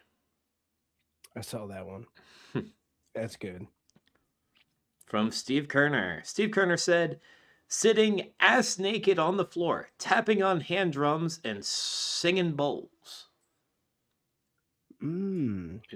Yeah, I mean, I've never seen Kyle Yamkowski even upset, yet alone depressed. Yeah. I feel like we wouldn't know if he was, though. True. He needs to work on that. Yeah. Next, we have Spencer Eskridge. Spencer said, "Best way to cure depression? I don't know. Have you tried just not thinking about it?" That's a fair point. What are you, my dad? If you have a problem, stop giving a shit, and then it ain't a problem. True. Marcus Aurelius wrote a book on that. Let's see. Next up, we have Spencer Eskridge. Spencer said, "Best cure for depression, a 30-06 bullet to the fucking brainstem. No, don't angle the barrel towards the frontal lobe. We want to sever the brainstem entirely, so a simple 45-degree angle tilt towards the back of the palate will suffice. One and done, baby." Who was that? I mean, it was a paragraph of text. Who do you think? Spencer. And we love him for it. Yeah, you know what? I'm going to have to message him after this, see if he's doing all right. Yeah. I'd be doing all right, Spencer. I do enjoy. I make fun of how verbose you are, but I honestly love it. Yeah. From Steve Kerner. Steve Kerner said, "Surrounded by a bunch of retards? Sounds like a Thursday night to me." I don't think that was a joke for the concept, but there you go, Steve. From Blazing Nana. Blazing Nana said, "Smoke weed, have good sex, and eat cake." Oh, yeah. For sure. It's a very French way of looking at it. Just let them eat cake. Yeah, right. hers wasn't a joke for the concept either. It was just good advice. Yeah. All right, that was it. I'm hitting a refresh to see if anyone came out on top. It looked like we had a clear winner. Let's see if he's still winning clearly. And he is. Okay. So the winning joke, with a total of 7 reactions, oh shit, excuse me, was horrible time to get hiccups. Fuck. Watch 9/11 footage in reverse mode until everything's put back together again, and then hit play. And that was Stanzilla drums. That's right, it was. All right. Well, while we're waiting on Dan to come on, let's get down to what this podcast is all about with the 4th and final joke concept of the night.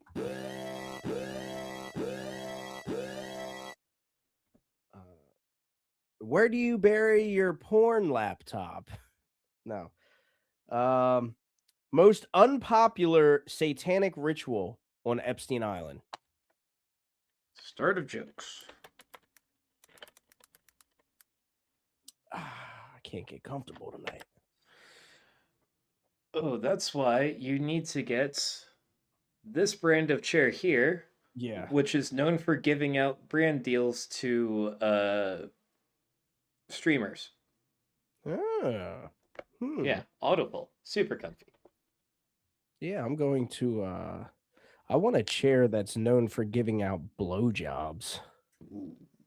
Because the price of your chair, it should. Yeah, honestly, shit. Yeah. But yeah, no, it's so much better. Like, in all reality, like, whenever I'm doing this in, like, my other old chair, like, I'm about ready to tap out after 2 hours of this shit. Now I feel pretty much the same way I did when I first sat down here, like, a few hours ago. I got to get me one. Yeah.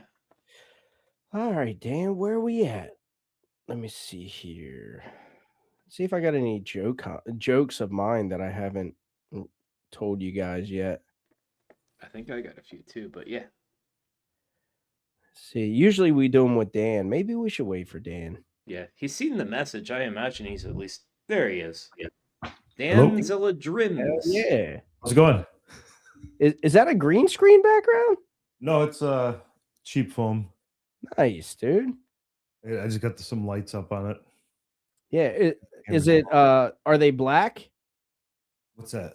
The foam, because I actually have foam in mine. You guys can't see it, but I have orange and black, and I only have that because of you, Dan, because before I started Comedy Writers Guild, I don't know if you remember our conversations, I actually hit you up about like some sound stuff. Yeah. Yeah, they get, otherwise the rooms get like way too echoey. Like it just turns into like a, you know, if you don't have any of this stuff, it's just like nonstop. Everything you do just echoes, especially in like, I think you're in like a triangle shaped room too. Yeah. So, yeah, it's probably a good idea to do. Yeah, yours actually tonight sounds a little echoey. My microphone? Yeah, a little bit. It sounds like you're in a room with no padding. Yeah. I think this is the microphone that I do with like the drum stuff, and it's not set up like good for this. I got you. It's set up to work good when I have like a bunch of fans blasting at me at the same time. Like just a bunch of air.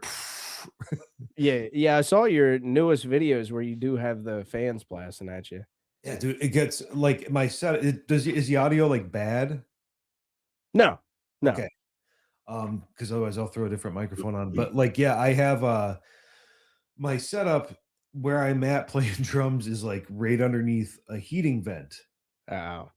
And it's been like just cooking me this whole winter, because it's been like where I'm at. Sometimes it's been like negative, 10 degrees, negative 20 for a while. So the heater's just like constantly going. So even with like the regular house fans just don't do anything for me at that point. Like because it gets so hot, I'm playing like fast, crazy stuff the whole time. So like I just got one of those. It's like a blower fan, like the kind that you'd have in like in an HVAC fan, like an actual like, what the fuck? Oh, you have the same camera as me, dude. You know how to undo whatever that is? Why did it do that? It does the same thing for me. Like if I move my hands like that, I don't know. It does random Camera stuff. back up. You have the audio one? Camera back up. I don't know. Just walk Camera, backwards. back up.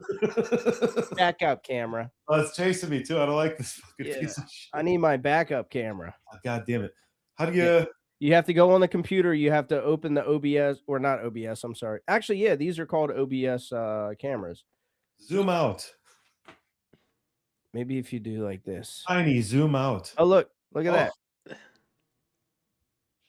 Now you got to do like a black girl. Girl, you better go back. Yeah, this is great. This is great. I have to open up the app. I keep it minimized down at the bottom so I could just pull it up and shrink it back. Yeah, I don't know how to do that. Wonderful. Well, that's helpful. Well, I said padded room earlier. Speaking of padded rooms, what did you think about Phil Lombardo, dude? I thought it was awesome. Yeah. I thought it was awesome. Yeah, you don't like that it zoomed in. I can't fucking figure this out. So annoying. Yeah. I don't know what I did. What did I do? Like, yeah. Why if is you move your hands, hold on, let me see if it does it again. Hey guys, we're having fun on this podcast. You zoomed in, you can pinch it to zoom out.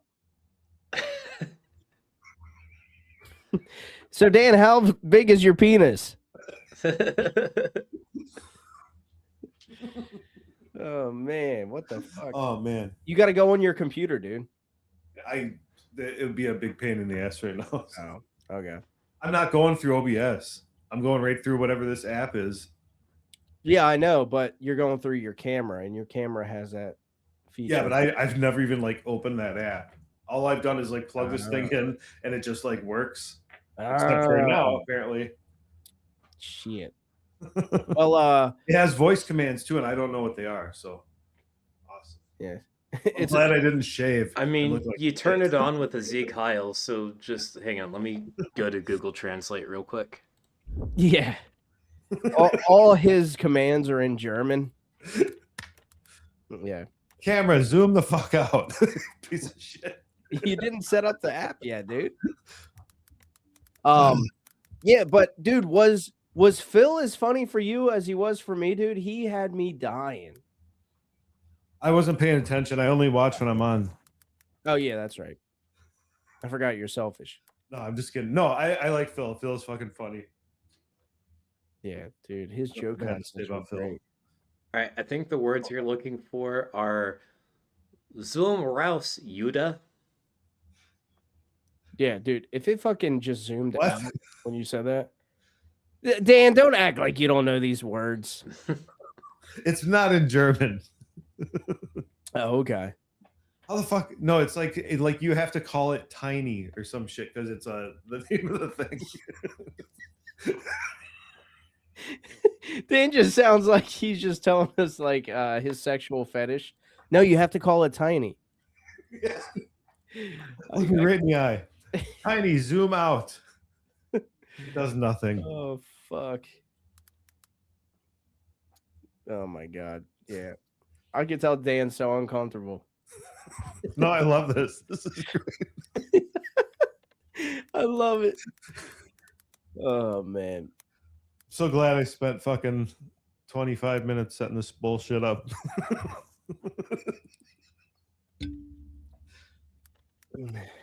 Yeah, you gotta download the app, man. It's the only way. So what's new with you? Tell me Nothing. something funny. We something funny. I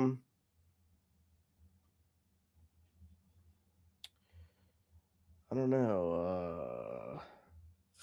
I don't think I have any new jokes, dude. It's crazy. I think I shared all mine. I don't either. I just had roast jokes, and all those are kind of spent.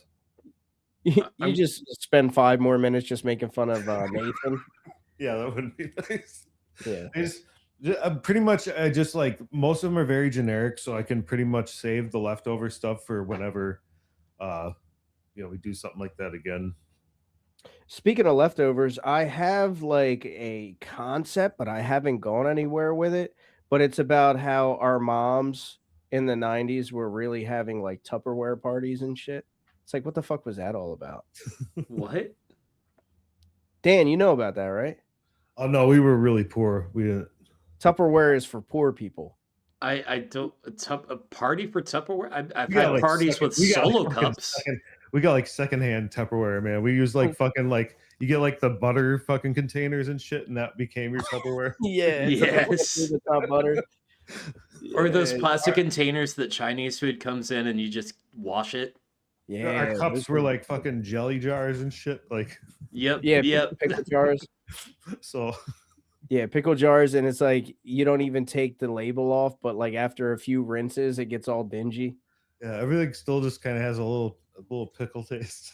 Hey, chat, does anybody else know about Tupperware parties? That was a real thing. If Blaze and Nana's still here, which she is, she was the last one that fucking commented. But there were Tupperware parties, dude, and I thought it was the weirdest fucking thing. I think moms were just trying to get up and les out together. It's like, don't come in the basement. We're having a Tupperware party, but they're just down there scissoring. Power to them. I'm happy for them. I'm glad they found a way to make that happen. You know, They had sex toy parties too. So Really? like that's like part of my thing is like moms would like start off with Tupperware parties and then they'd graduate to sex toy parties, but it's like who was the mom that was running those parties? You know, like who was the crazy bitch? And like as their son or daughter, what's fentanyl like? You know, something like that's what I have written down, like something along those lines. Yeah, I would. Jacob, he said something very poignant here. Like, there are women in CWG who have sex toy parties, and they seem to be run by Kimberly Frederico. Oh yeah, that's right.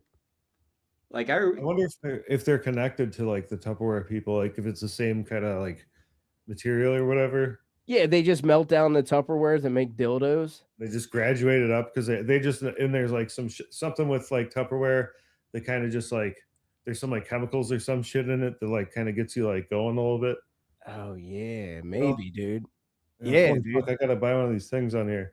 What It's if like what if limbo. like the mom that ran both type of parties, right? She's like, all right, we're having the sex party tonight, and she goes into her bag and she's like, fuck, I only brought the Tupperware stuff. So they just start trying to shove like Tupperware boxes in their box. They're like everything's a fucking sex toy if you're brave enough. or they just have Tupperware that like for storing all that stuff. I don't know. Oh yeah, true. Yeah. What's the joke right now? Oh, most unpopular satanic ritual on Epstein Island. Probably anything that would have to deal with like cleanup or something. I don't know. Yeah. Oh God. Yeah. Yeah, It's that's gonna be probably hard. not a nice place. I've heard. No, probably not. It doesn't exist. I've heard. Well, where there's too much going on right now, we probably should just forget about it. yeah. Yeah. Yeah, you got your 5,000 pages of black bars. What? I don't know what else you want. I mean, you know, they'll just keep turning up the heat. I'm just kidding. Everything's cool.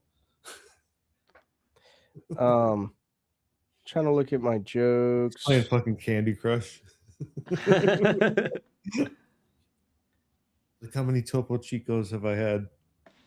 Dude, you don't want to see my fucking counter over here or my desk. I mean, it's just filled with Topo Chicos. Yeah. Something about Sue Storm was the most wild concept for a superhero. Invisible Woman. Could you imagine?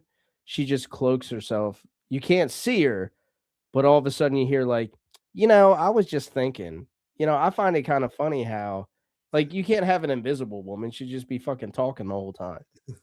That's the whole concept. Better name for her. Better name for Invisible Woman would be Domestic Dispute Dodger. How about one where there's like something related to it to the effect of like you whenever you're like sitting in your car, even like deciding to like get food or some shit, there's just like this weird tension that you're feeling all of a sudden. Oh, right. Because she's there. Somebody came up with this. I forget who it was. Maybe it was Mag. Do you think it's called a great white because it's known for murdering schools of fish? That's really good. R.I.P. Meg. Yeah, yeah. I think Mag brought up Great White, and then I thought of schools. I forget how that worked out.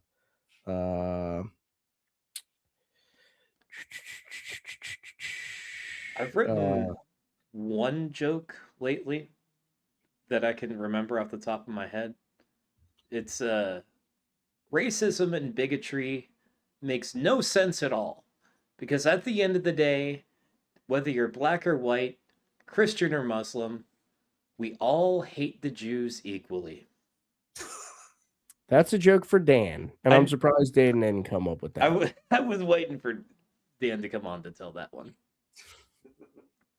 That's such an honor. Thanks. I don't agree with that, but I have a thought written down. The way that I found out that I had anxiety was because I was looking through the crack in a bathroom stall and accidentally made contact with the person. And immediately I was like, oh, I'm so sorry. I should have kept my eyes to myself. But the thing was, like, I was the person in the stall,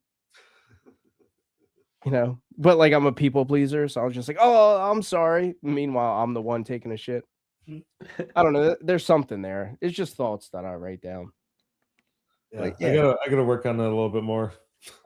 Well, you did just have a roast battle, but you did say that you were going to go hit up a mic here recently or soon. Yeah, I should be doing that soon. Yeah.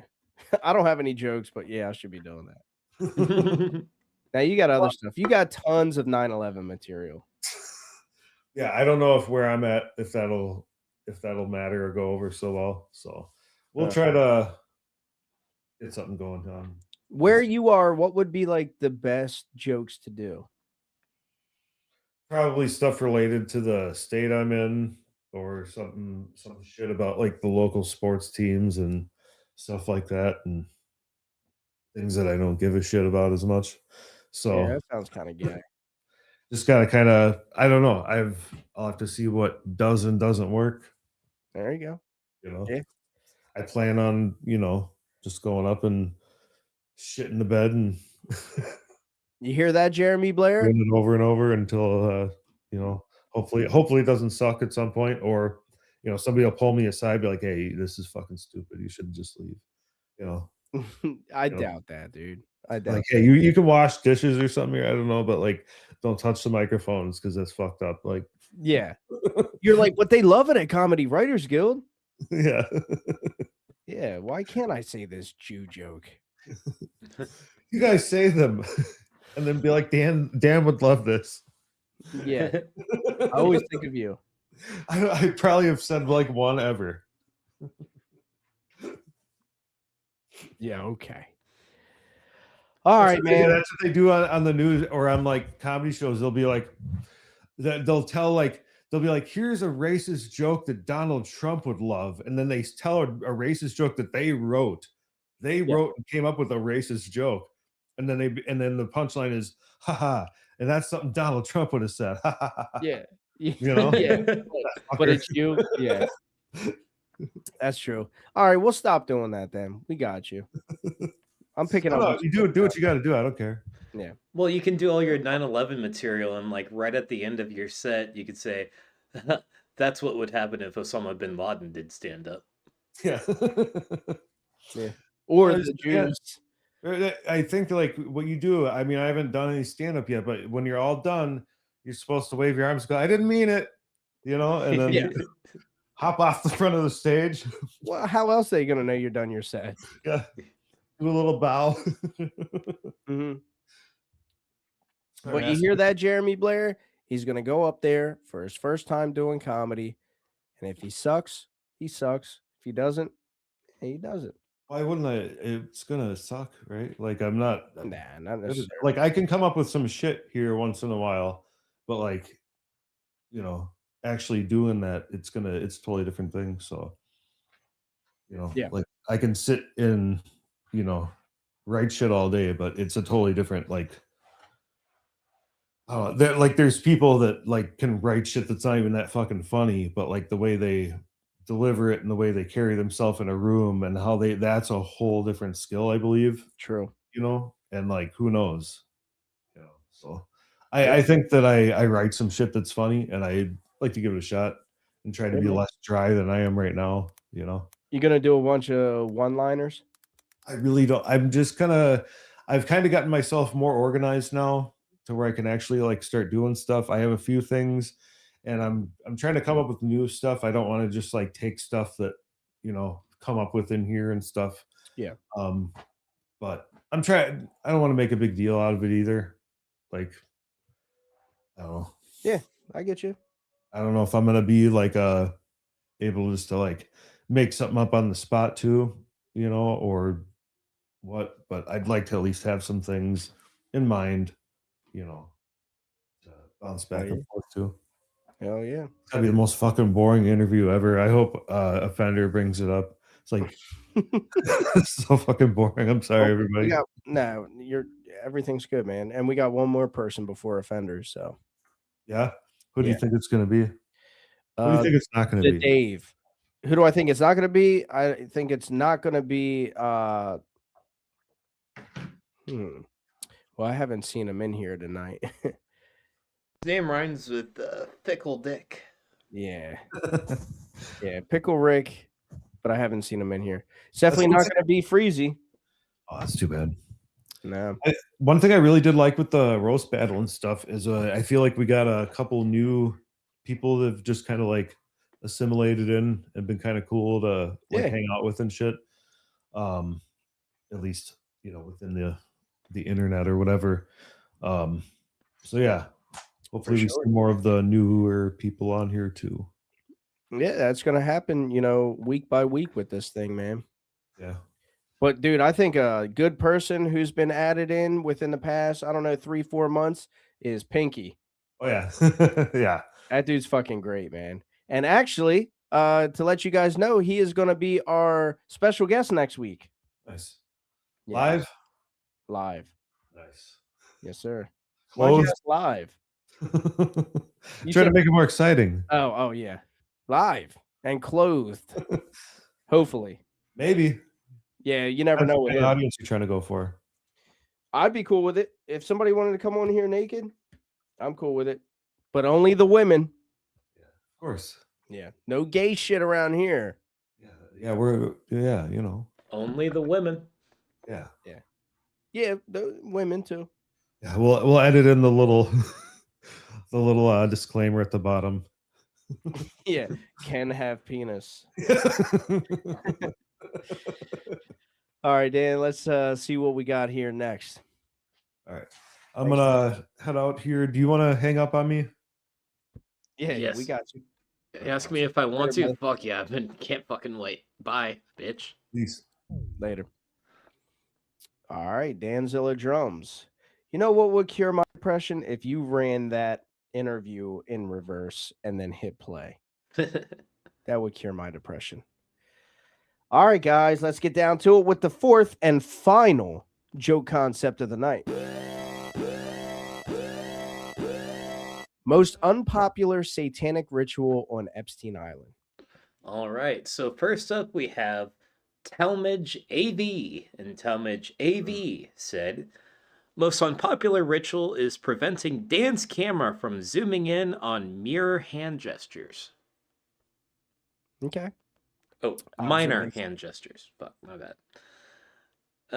Next we have Kyle Yamkowski. Kyle said, the one where they set down a pen but slightly keep moving it around because of the OCD, and it's just not quite right. Okay. Next we have The Dave. The Dave said, trying to find a virgin to sacrifice.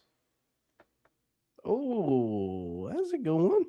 Yeah, that was probably a very real conundrum for them. Yeah. They were probably... Ooh, they probably... actually... Go ahead, sorry. They probably brought virgins over to the island, but it's like whenever you're driving home from fast food, you're pulling fries out of the bag on the way. And... Oh, that's good. I like that. And that sparked something in me too, man. Like, ooh, I hope not. You guys really, you know what I mean? You guys really think they were sacrificing virgins? Like, there's no way. Like, they're definitely fucking them first. Yeah. You know. All right. So next we have Brian Lewis, and Brian Lewis said, "The ceremonial nap. Everyone sleeps, but the floor is cold and sticky." The Next up, we got Juan Sancho Villa. Juan Sancho Villa said, "Having to bite into the raw liver of your first kill." Well, yeah. Steve Conner said, "Nah, the pinching hand motions for 20 minutes was top tier." Yeah. That's what I said. I was like, "Yeah, this makes for great fucking podcasting." That's funny. Next, we got Ben Faust. Ben Faust said, "The most unpopular ritual is taking your shoes off before entering the bouncy house." Next, from Spencer Eskridge. Spencer said, "Most unpopular satanic ritual. The one where they call on Jesus' name to give them strength for stretching virgin asshole." And that's why they can't find them. Next, we have Spencer Eskridge, and Spencer said, "Most unpopular ritual, anything involving Hillary Clinton's acid-spewing reptilian larynx. Do not throat fuck Hillary Clinton." Yeah, that's why Bill substituted Monica. Yeah, Jesus. From Juan Sancho Villa, Juan Sancho said, "Drinking the African child's blood that could possibly have AIDS." Oh, fuck. Jesus. And that was it. Okay. I always regret these Epstein ones after we do them. Yeah. Well, we gotta spread a little bit of awareness. We can't let the black bars suffice. We keep it in the conversation. True. All right, refreshing that because it looks like we had a tie. Do we still have a tie? Many way tie at that. Guys, make sure to react to your favorite punchline. Oh, no, never mind. There's a winner. So, the winning joke with a total of 6 reactions was the ceremonial nap. Everyone sleeps, but the floor is cold and sticky. And that was Brian Lewis. Okay. Damn, I thought the Dave was going to take that. He was one of the ones that he was like in like a 3 or 4-way tie for second place. Okay. Well, the Dave, you had my favorite joke in that one. Yeah. Excuse me. Well, that concludes the joke concepts. We will be bringing on Brian Lewis. It's been a little while since we've seen him. Been too long. I can't wait. Yeah. Yeah, here we are waiting. Now. Oh, I want me one of those. Oh, what, did you quit again? Yeah, I've just been chewing this fucking gum, dude. Ugh. Well, damn. Yeah. Yep. I met a guy recently. He takes these things and he doesn't like just do 1 or 2 of them. He like sticks half the whole can. Volume down, volume down, volume down, volume down. There we are. What's up? What's up? Voice activated? I had the no. I was just loudly and interrupting my serenity by telling myself to turn the volume down because that's the biggest rule I always break, is hearing the feedback coming back and re-annoying me again. Look. True. You do always start off your interviews with us hearing ourselves. Yes. That will not happen ever again. I will never have my volume on again. I will anticipate a win from now on instead of second guessing myself and thinking that I'm not good enough for this. That's never going to happen again. I've had a lot of boosts lately. Lots of good things have been occurring in my world. Fucking you gonna kratom? Oh, fuck that. See, that's why I was losing the and winning. What happened? what I was doing was I was taking the kratom, but I was on this certain type of kratom known as 70H. 70H helped me score about 4 wins. But then I had to tell myself this wasn't going to happen anymore. I could not do this anymore, for I was sinking into a level of sheer stupidity and hanging out with the tards, the locals out here, the ones that love that shit. And it was about to drag me down. So I stopped while I was ahead, did my gratitude list, saw that the CWGs at the top, and those sappy ass motherfuckers were at the bottom.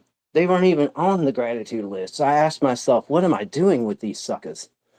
So I ditched them. I ditched them all. And now I'm here forever. For life. We're glad, man. Yes. And what has happened was I have gotten over being afraid of being in the Discord because Freezy was scaring me to death all the time. And he doesn't, because he's not scary. He's funny. He likes me. I like him. He's funny.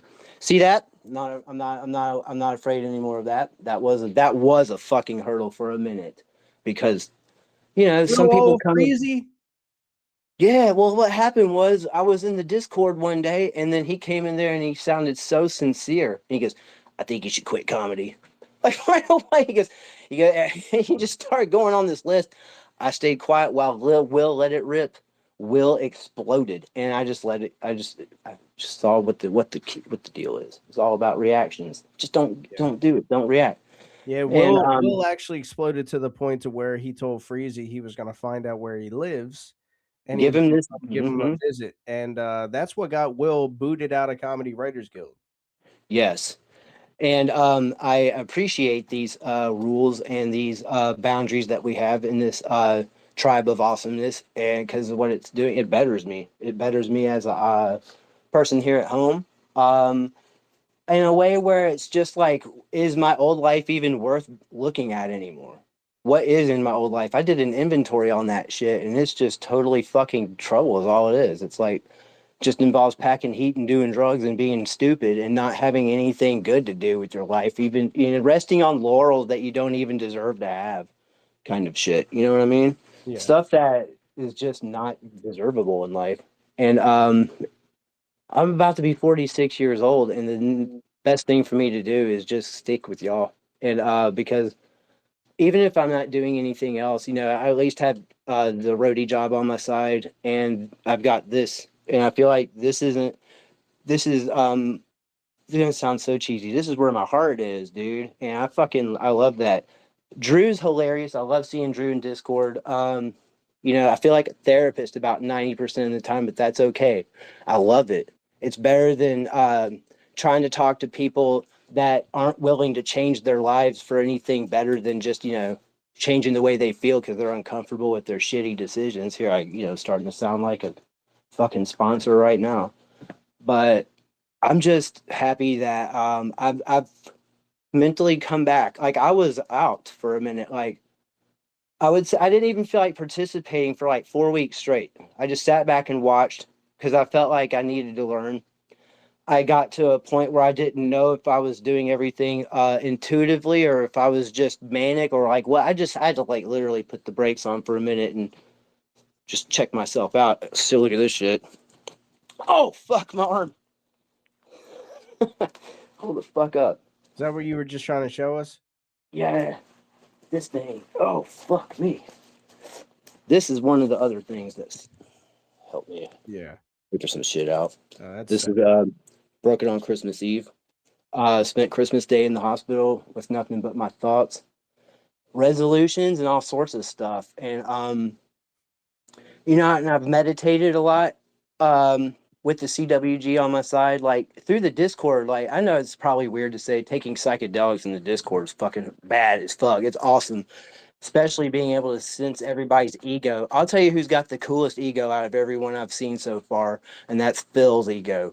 Phil's got the most insane freaking like carnival ass ego I've ever felt in my entire life. He's fucking like a magician all over the world. Well, Like that's why he's Jester. His spirit encompasses all, and it's like he's just like a damn. He's always on call. It seems like in a meditated state. Yes, that is metaphysical crazy shit, but it's like his ego is so fucking amazing that it's like it was like as a steel man in my last psychedelic experience. It was just him sitting there telling me to believe in myself. And I think that's just so weird. Like, why would I see that while I'm tripping on mushrooms? It was just the craziest ass thing. So I went along with it instead of saying, like, oh, this is just drugs. No, I actually used it and I got over a lot of weird ass feelings at home about shit. And it was just like, I have not doubted myself since that minute, and I haven't like talked bad about myself. I usually would sit down and be like, man, you're doing some dumb shit, Brian. Every time I say that, it makes me sick. But lately that hasn't been the case. And I messaged Phil and told him that crazy shit, and then he goes, dude, all right, if you can get to New York, I'll do this and this and this. And I was like, well, wow, that's fucking amazing. So fuck yeah. Fuck yeah. Um that's something I would never pass up on. And the only thing I gotta have is my family. I'm gonna go see my son February 2nd and see how that goes. And then he's about to turn 13 years old. He turns 13 a week after I turn 46. But so it's all hey, things are just really good. And I'm just so glad I get to see y'all right now on here. Hell yeah, man. Beastie Glad Boys. to see you too. Fuck yeah. Yeah, dude. Hell yeah.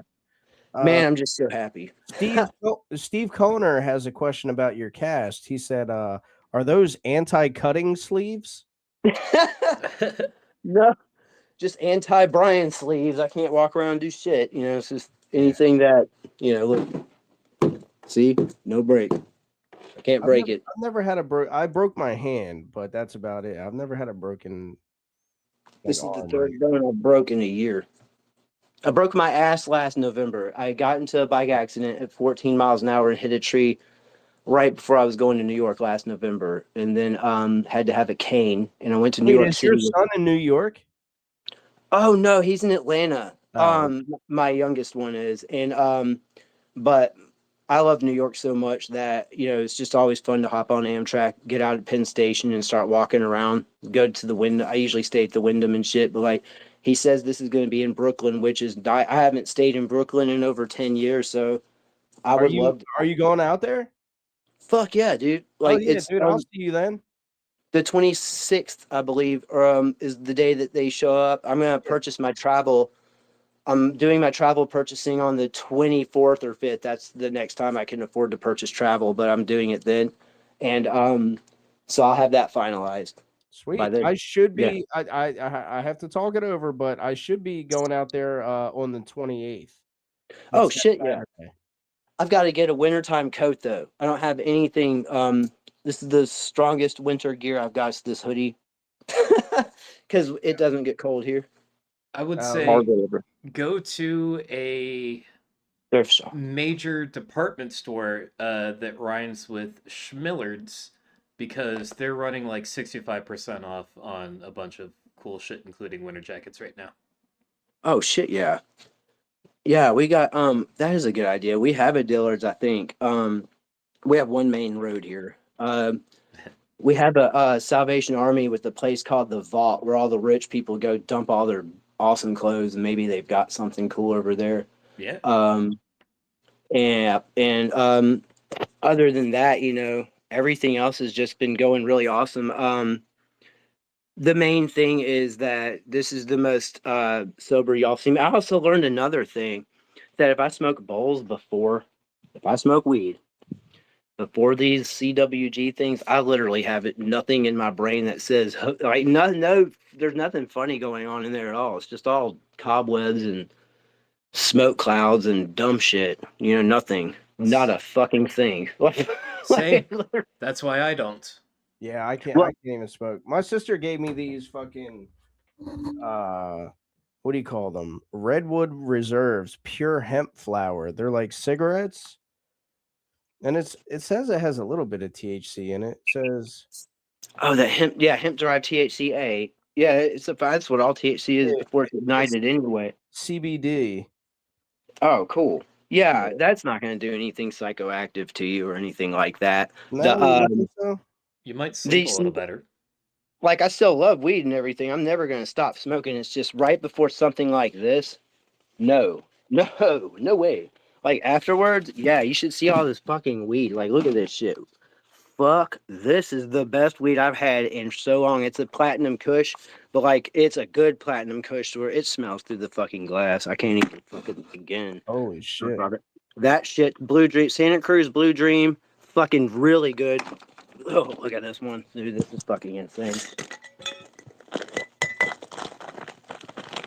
Okay. This one's Black Ice. This one's Bubba Kush, Bubba OG, Purple Punch, and Bubba OG. So that's like 4 strains right here. Then there's this one. That one. Yeah, this one's the Blue Dream Santa Cruz. And then this one, Platinum Kush. And these are the mushrooms that I saw Phil in outer space with. I don't even explain that to me, God. What the fuck is that? But fucking so yeah, if there's a trophy for most magical person in CWG, it should be Phil. I don't disagree. Yeah. Kind of agree with that. And then did you see him on here tonight? Yeah, that was funny as fuck, dude. Oh my god, dude. Yeah, I like love that. guy. Yeah. Feels amazing. That shit was funny as fuck. Fucking I want to see more of that doll. Oh yeah, he's good with the doll. Yeah, that shit was funny. I like that. I don't Well, know. man, what's up, Travis? I don't know if I could handle the doll on mushrooms. I can. Yeah. That shit was awesome. Yeah, man, I can't wait to smoke some weed again in a few minutes. It's been an hour and a few. But yeah, man, fucking I don't know. I'm just glad that I got to do this tonight. I'm grateful for y'all. And other than that, I just found another jar of weed. That fucking like under my bed. Like what the fuck? I don't even remember this one. Hold up. What the fuck is this one? Oh man, I don't even know what that one is. There's 2 of them in there, so I don't even know. It's a mystery. Things have been pretty good. Yeah.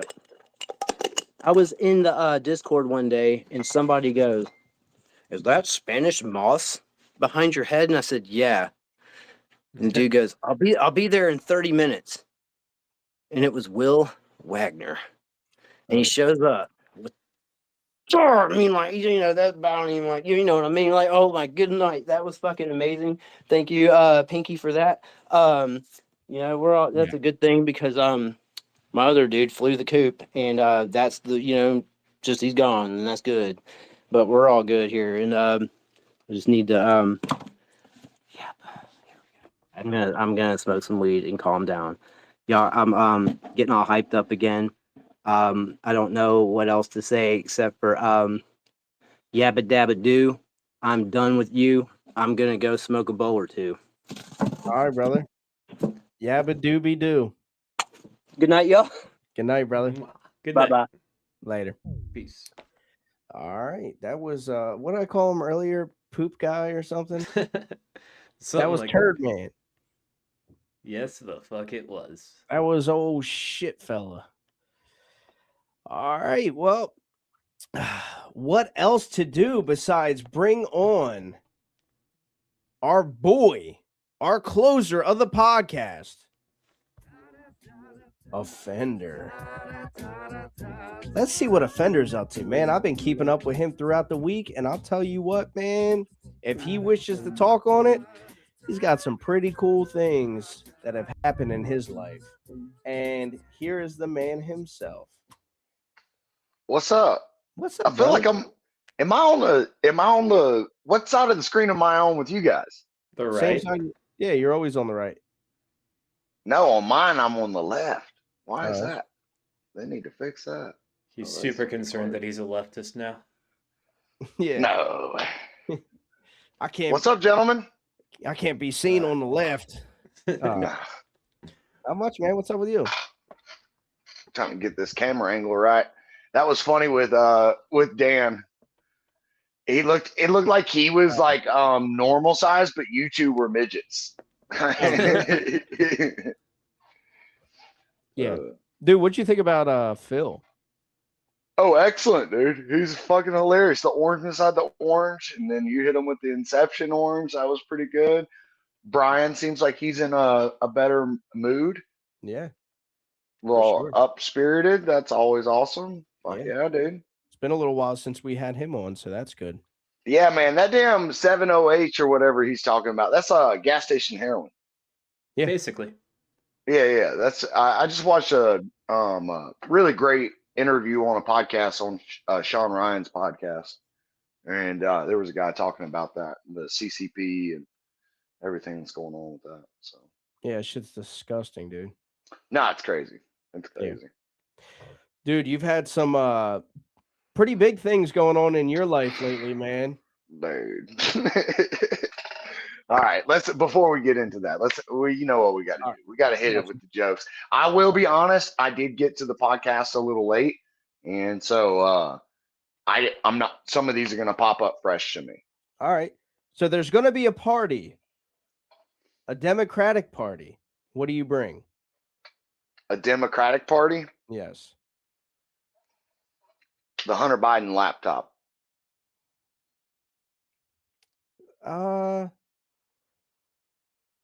They said okay. So they said it didn't exist. They said it didn't exist. So your whole thing is you want to prove them wrong. So the next one, just to let you know, the next one, there's going to be a party, a Republican party. What do you bring? So you got those two. Okay. What do I bring? I feel like if you brought that to the Republican Party, you'd be a hero. Yeah, but the Democrats are the ones that don't believe it. I don't have to prove shit to the Republicans. You know what I mean? But the Republicans, I would bring surviving children from Gaza. Why? Because they believe that doesn't exist? Yeah. You said, what children from Gaza? The survivors. Oh, both of them. Okay. Both of them? Yeah. Like there's only 2 survivors. Yeah. That's yeah. That's a little rough. That's fucked. I know. No, let's get into that real quick though. Before we move on to the next ones, why would you not believe that Hunter Biden's laptop exists? Like that guy was. Oh my god, he cracks me up, dude. I laugh my ass off listening to him because he's just like I don't know, man. It's just bullshit. It's just you are a polished bullshitter. Like he may really feel bad. I watched an interview with him, and it was nice, but it's just like you can just tell, man. Yeah. I ain't no politician, dude. I'm gonna say what the fuck I feel. You know what I mean? I'm not gonna try to please anybody. Dude, you know what's funny, man? Because he's from Wilmington, and I've lived in Wilmington. I used to get high in Wilmington. That was the spot to get like heroin and crack and all that stuff. There is a possibility that I have bought crack from the same person that has sold Hunter Biden crack. It's a possibility. Yes, yeah, probably a possibility. That's crazy to me. But yeah, I think the other reason why I would really bring it is because they backed Israel doing it. So it's like, hey, look at your fucking piece of shit, motherfucking. Yeah. Sorry, I know these are supposed to be jokes. I like the serious ones too. Next one, what's the best way to cure depression? CWG every Thursday, baby. Hell yeah. Did that get said? No. Hell yeah, baby. If you ain't first, you're last. Yep. You know what's crazy though? On a serious note, it is wild to me, man. And I'm not saying this as like yes, I did create the Comedy Writers Guild, but I'm leaving me out of this. I never expected so many people to hit me up and tell me how much Comedy Writers Guild means to them and like how much it's changed their lives and shit. I mean, hell, Brian's a great example of that. We just heard it from Brian himself, you know. Dude, Brian hits me up all the time. He's hit me up like a year ago when this thing first started, like even when it was just a community. He was one of the first people that hit me up. He was like, dude, I fucking love this thing, but I never expected it, dude. Like I always thought people would have fun and they'd enjoy it, right? But I never expected people like, dude, this shit has like changed my life. I think of things differently. And it's awesome. How do you think I felt? Remember when we was in Nashville and I kept getting stopped by like random people and parents with crippled kids and shit. And they're like, oh, weren't you guys with us when that one guy said that him and his kids, his 3 kids, watch it every week, and they bought me a beer like randomly at we had all met up before, and the guy came up and he's like, man, he's like, I hate to bother you, but are you a Fender? I mean, that's crazy to me that people would relate to the being like, not even if they were locked up, but like their brother or family member was or shit like that. And so I get a lot of shit for it. I get a lot of shit for going by Offender. I know some people think it's a dumb name to go by, but it fucking works. It works. For sure. You're being remembered. Yeah. You know? Like I might have already said this, but like I still, talk to random people at work about the podcast, and then I'm like, well, have you heard of Kill Tony? And they're like, yeah. Remember that crazy dude in the orange jumpsuit? And they're like, oh yeah, that dude is fucking crazy. I love that guy. Hope he gets on again. And like, well, you can catch him every Thursday at 8 There we o'clock go. Central Time. Yeah. I'm like, it's like a classy OnlyFans. Yeah. Like, yeah, you can catch him every Thursday at this time. Yeah, clothed. Most unpopular satanic ritual on Epstein Island. You have to fuck the oldest person there. All right, good. Because you've been going dark lately, and I'm glad you didn't go dark with this one. Look, I was in the same boat with you on what you said. I was like, man, these are rough, dude. This is like, because they're still kids, man. Like, it's a hard subject. I know that, and look, dude, I haven't drank today, so like that's probably one reason why I'm like not just saying crazy wild shit. Once you get a little liquid courage in me, I start just spouting off whatever the hell comes to mind. Yeah, I felt bad, man. Like halfway through, I was like, man, we're not doing. Oh, I know. I saw it on you. I started feeling bad. I was like, man, this is getting dark. This is kind of fucked. All right, well, we're done with those. Let's talk about what's going on in your life, man. Where do we start? Busy, man. I've been crushing at the Vulcan. I've been really, really crushing. Last week, let me put this out. This thing's getting a little hot to handle. We'll get serious. So I've been getting the opportunity to work with the Vulcan quite a bit, and it's a great venue, dude. And I have an awesome time there. I'm a past regular on the Best of Vulcan shows. So whoever that they have on those shows, I'm guaranteed a spot and welcome to come.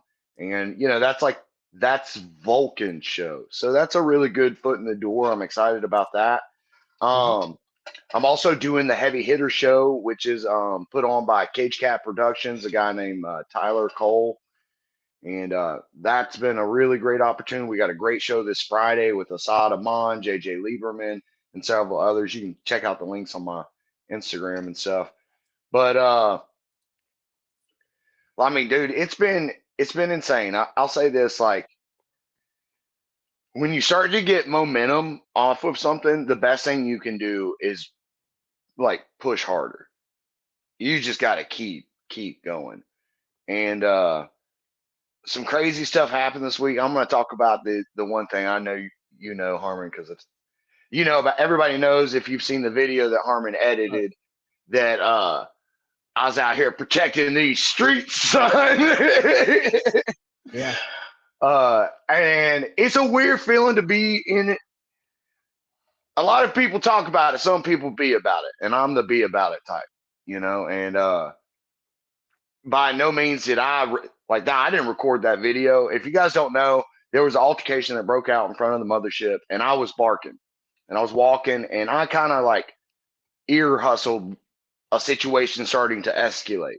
And so I like walked away for a few moments, and then I started walking back because I realized nobody was going to do anything and this was going to get worse. And it did. And a husband came out then, sees his drunk wife yelling at some guy, and he's like, what'd you say to her? I don't know. Maybe he said that she's cheating on him. I don't know. But the dude punched him. And I stepped right in and was like, stop in the name of love. No, but I was just like, come on, man, be smart. Think about it. And it's not my place to do that, but like I said on that last Kill Tony interview, which you edited together, once again, Harmon, thank you again for all your help on that. No doubt. It's just really wild, man. It's like, yeah, man, I'm out here standing on business. This is what I do. I really am. If I say something, I'm that type of guy, man. So it's just interesting. I think the video, it got me in my feelings, because it's not too often as a man you get to feel proud of who you are. And I'm proud to be who I am. And I would challenge anybody to really think about this too, man, is that the videos, I mean, that very morning, I had seen a video on another comics thing where this girl got knocked out. And I tell you, man, that shit disgusts me. And I'm not saying it's wrong for someone else to like it. It just is not for me, And I think it's my moral obligation to at least do my best that if I'm ever in that scenario, to not be the type that pulls out their phone and just watches someone, potentially die. I mean, people, y'all have no idea. Those hits kill people. I did some research too. There's been several incidences on 6th Street where people were punched and then they fucking died because they hit the curb, broke their neck, this is not just some uncommon thing. Yeah. So I don't know. I mean, people got their own thing, but I think of our brains like a muscle, and my muscle is that I care about everybody. And I don't want to see people get hurt. And I'm going to tell fucked up jokes, but that's the difference. Those are jokes. In my real life, I'm the type of guy that will stand up for the little man or woman. Doesn't matter to me, black, white, brown, Muslim, Jewish. I don't give a shit. If you're doing injustice in front of me, not today. No, sir. Yeah. So it's interesting to pair that, my real life, when it blends in with comedy. Now, the really cool part about this is I didn't know someone got a picture or a video of that. And it was their freaking door guy, not to throw them under the bus or that guy, but I mean, goddamn, you think you might get up and fucking help. So you had the mothership door guy just standing there recording this fight going down, and then you, who's not even a paid employee, breaking up this fight. Just putting that out. Well, bro, I had already peeped game when I walked by. Yeah. I was like, oh shit, this is not good. Okay. Situational awareness. Yeah, exactly. Just, and they're coming out of the mothership. So this is like really strange for rich people to be acting like fucking assholes like this. They probably got gifted those tickets. I bet they were in my same tax bracket, maybe just one step higher. I work with rich people for a living. I don't put anything past them. In fact, they're usually very poorly behaved because they've never had a problem they couldn't write a check for. Yeah. Well, anyways, the Vulcan guys who I've said that, I'm becoming friends with them, they came by later that night. They were like, yo, you've been breaking up fights? And I was like, yeah. How'd you guys know? They're like, oh, there's a video on Instagram of it. And I was like, no way. Because, see, that's the whole thing, too, is that you got to do stuff as if you should do the same thing you would have done as if no one was recording.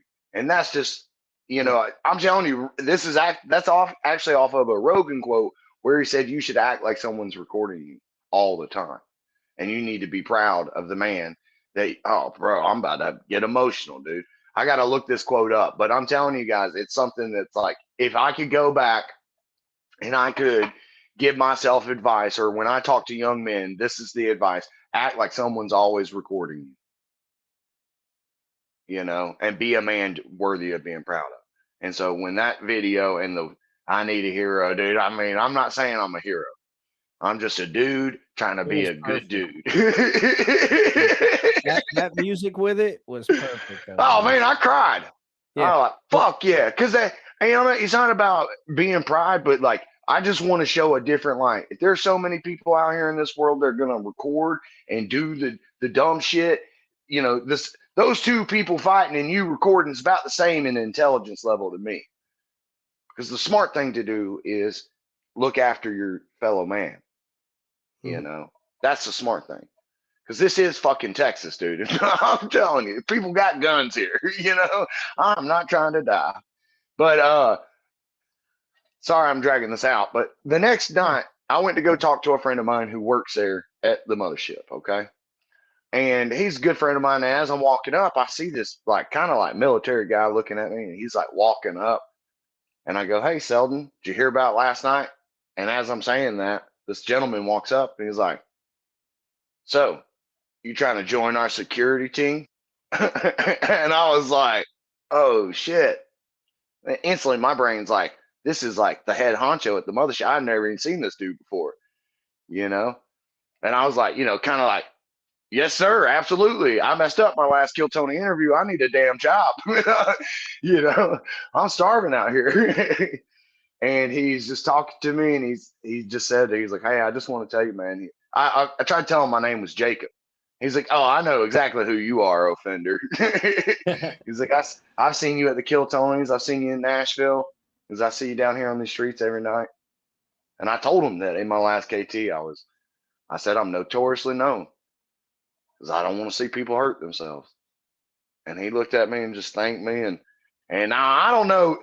I'm gonna be honest. I'm applying. I got my buddy hooked me up with the business card and the email.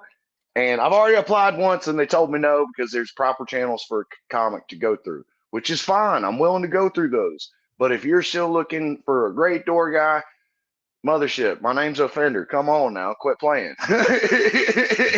From a jail cell to outside your door, I came a long way, and I ain't stopping, dude. I'm never gonna stop, dude. I sat there so proud the other night looking, because you know, like the guy's name was Bruce, and from what I was told, he's like the head security guy. Like Rogan's like head security guy. And that's cool as shit, dude. That's a fucking to be recognized by that guy. Holy shit, son. Yeah. And they have the real security footage. The footage you guys see is just the little clip the dude posted. But the real footage, it shows me walking from, you know, Shakespeare's down, getting ear hustling. Oh shit's popping off. Okay, nobody's paying attention. Fuck. Okay, all right, now I gotta turn around, and I'm just sitting there waiting. And the second that dude went to punch, I fucking jumped in. That way he did. At least he didn't get another one in. I don't know if that old boy could have stood another one. He took that fucking lick like a man, though, dude. I see. You should be scared. Man, get hit like that, and it's calm. Oh, you might have just fucked up. That's a real deal problem. Possibly, yeah. So I am gonna apply, and even if I don't get a job there, my buddy told me, he said, "That's a pretty big deal, dude. That dude just came up and talked to you and said anything to you." He said, "Because he don't just talk to anybody." And I was like, "That's pretty cool." Yeah. So that was the highlight of my week this week right now. But tomorrow night's a new night. I'm gonna be at the Vulcan doing the heavy hitter show, and then on Saturday I'm back at Roscoe's for my second time doing New Faces, a show that Eddie Larsa and a couple other people put together. It's a fantastic show in a great room at Roscoe's, so that's going to be a fun time. Oh, and then next Saturday, the 24th, we have the Muggsy show, which is on 2nd Street here in downtown Austin. We're going to be doing that. That's Gene Therapy, and Muggsy's is like kind of like my sponsor right now. I'll be rocking all their clothes on on stage, so I feel like I've got a little momentum, and I'm trying to keep it going. Yeah. I'll be applying for an artist badge this year at Skankfest, so I'll be putting all the clips together and stuff like that. I've been working on a bunch of new jokes, sprinkling a little bit of craziness everywhere. I came up with one the other day. I said, "Man, remember growing up and you'd see some chicks get into a fight? First thing in your mind is, when's the titty going to pop out?" Well, the other day I saw 2 trans women fighting, and I got to be honest, I didn't realize I was pro-trans. Wasn't there a second punch to that? No, that's for a different joke. Oh, okay. Yeah, that's a lot of trans material this week. Yeah, I've been running through the trans material. Yeah. Okay, I haven't told this story on here yet. What story? About last week on Saturday. Which And one? I barked in the lady with the manufactured pussy. Yeah. You said I that. told that last week. All right. Yeah. Yeah, that's why you got stuck on this trans stuff this week. Heavy on the trans.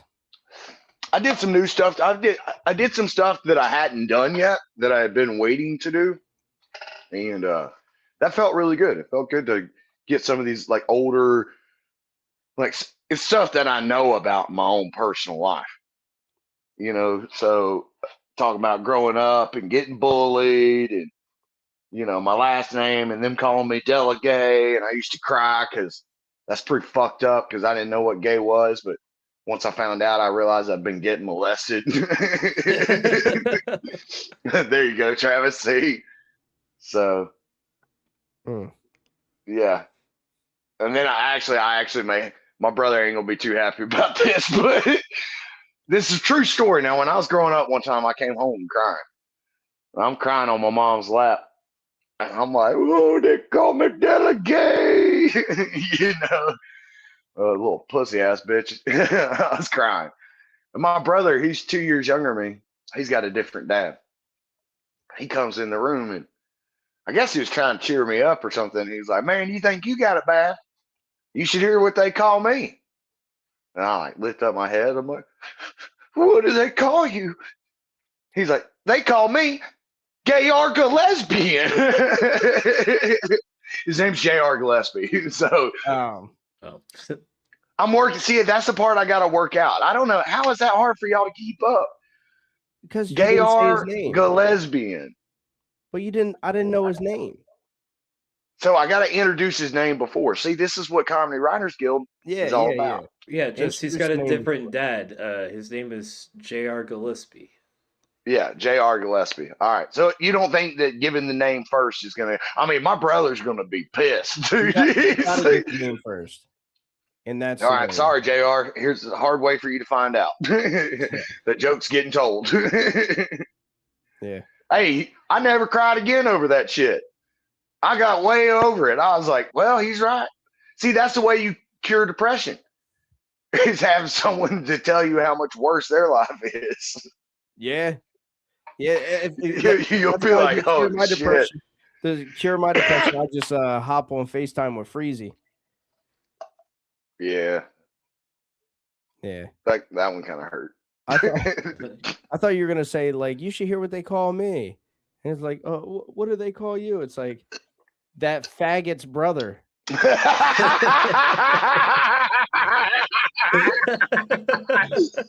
All right, hey, permission to use that. Feel free, man. That's yours. Hell yeah, dude. Yeah. See, that's the other thing cool about Comedy Writers Guild. I was talking it up to some comics this week, trying to get them to join and then see if we can get them lined up for some interviews. But the real cool thing is that, and I think where we've all started at before even the podcast was helping each other write jokes that are used in sets. I mean, it's great to sit here and write jokes and never use them. Maybe you tell them at the gas station. Some of our concepts, probably not. Yeah. It'd be like, you go to 7-Eleven, you're like, remember 9/11? They're like, yes, we did it. I would remember very well. I lost 3 brothers. No, but no, but the whole thing is it's a great place to get a couple different perspectives. You know, writing from a single perspective without the assistance of people that understand comedy is going to leave you in a very narrow window. But by taking tips from like multiple people and listening to like that suggestion or a tag or, oh, you should do this there, well, then you're going to be able to create something that everyone's going to like. Yeah, it kind of speeds up the process too. If you think about the natural process of performing on stage, doing stand-up, right? So like if you take CWG out of the equation, what are you doing? You're going on stage, you're trying out material, and you're seeing what lands. If something doesn't land or it just lands softly, you tweak it.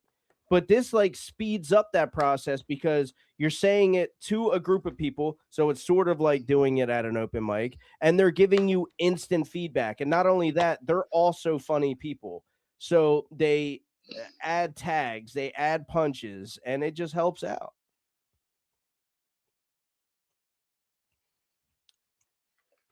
At the bottom, does it say that's that faggot's brother? Yeah. I'm not faggot's brother. Yeah. That's funny. We might get in trouble for using that word. I mean, you've sucked a dick though, right? Yeah, that's why we had Travis here. Hey, it wasn't my choice either, though.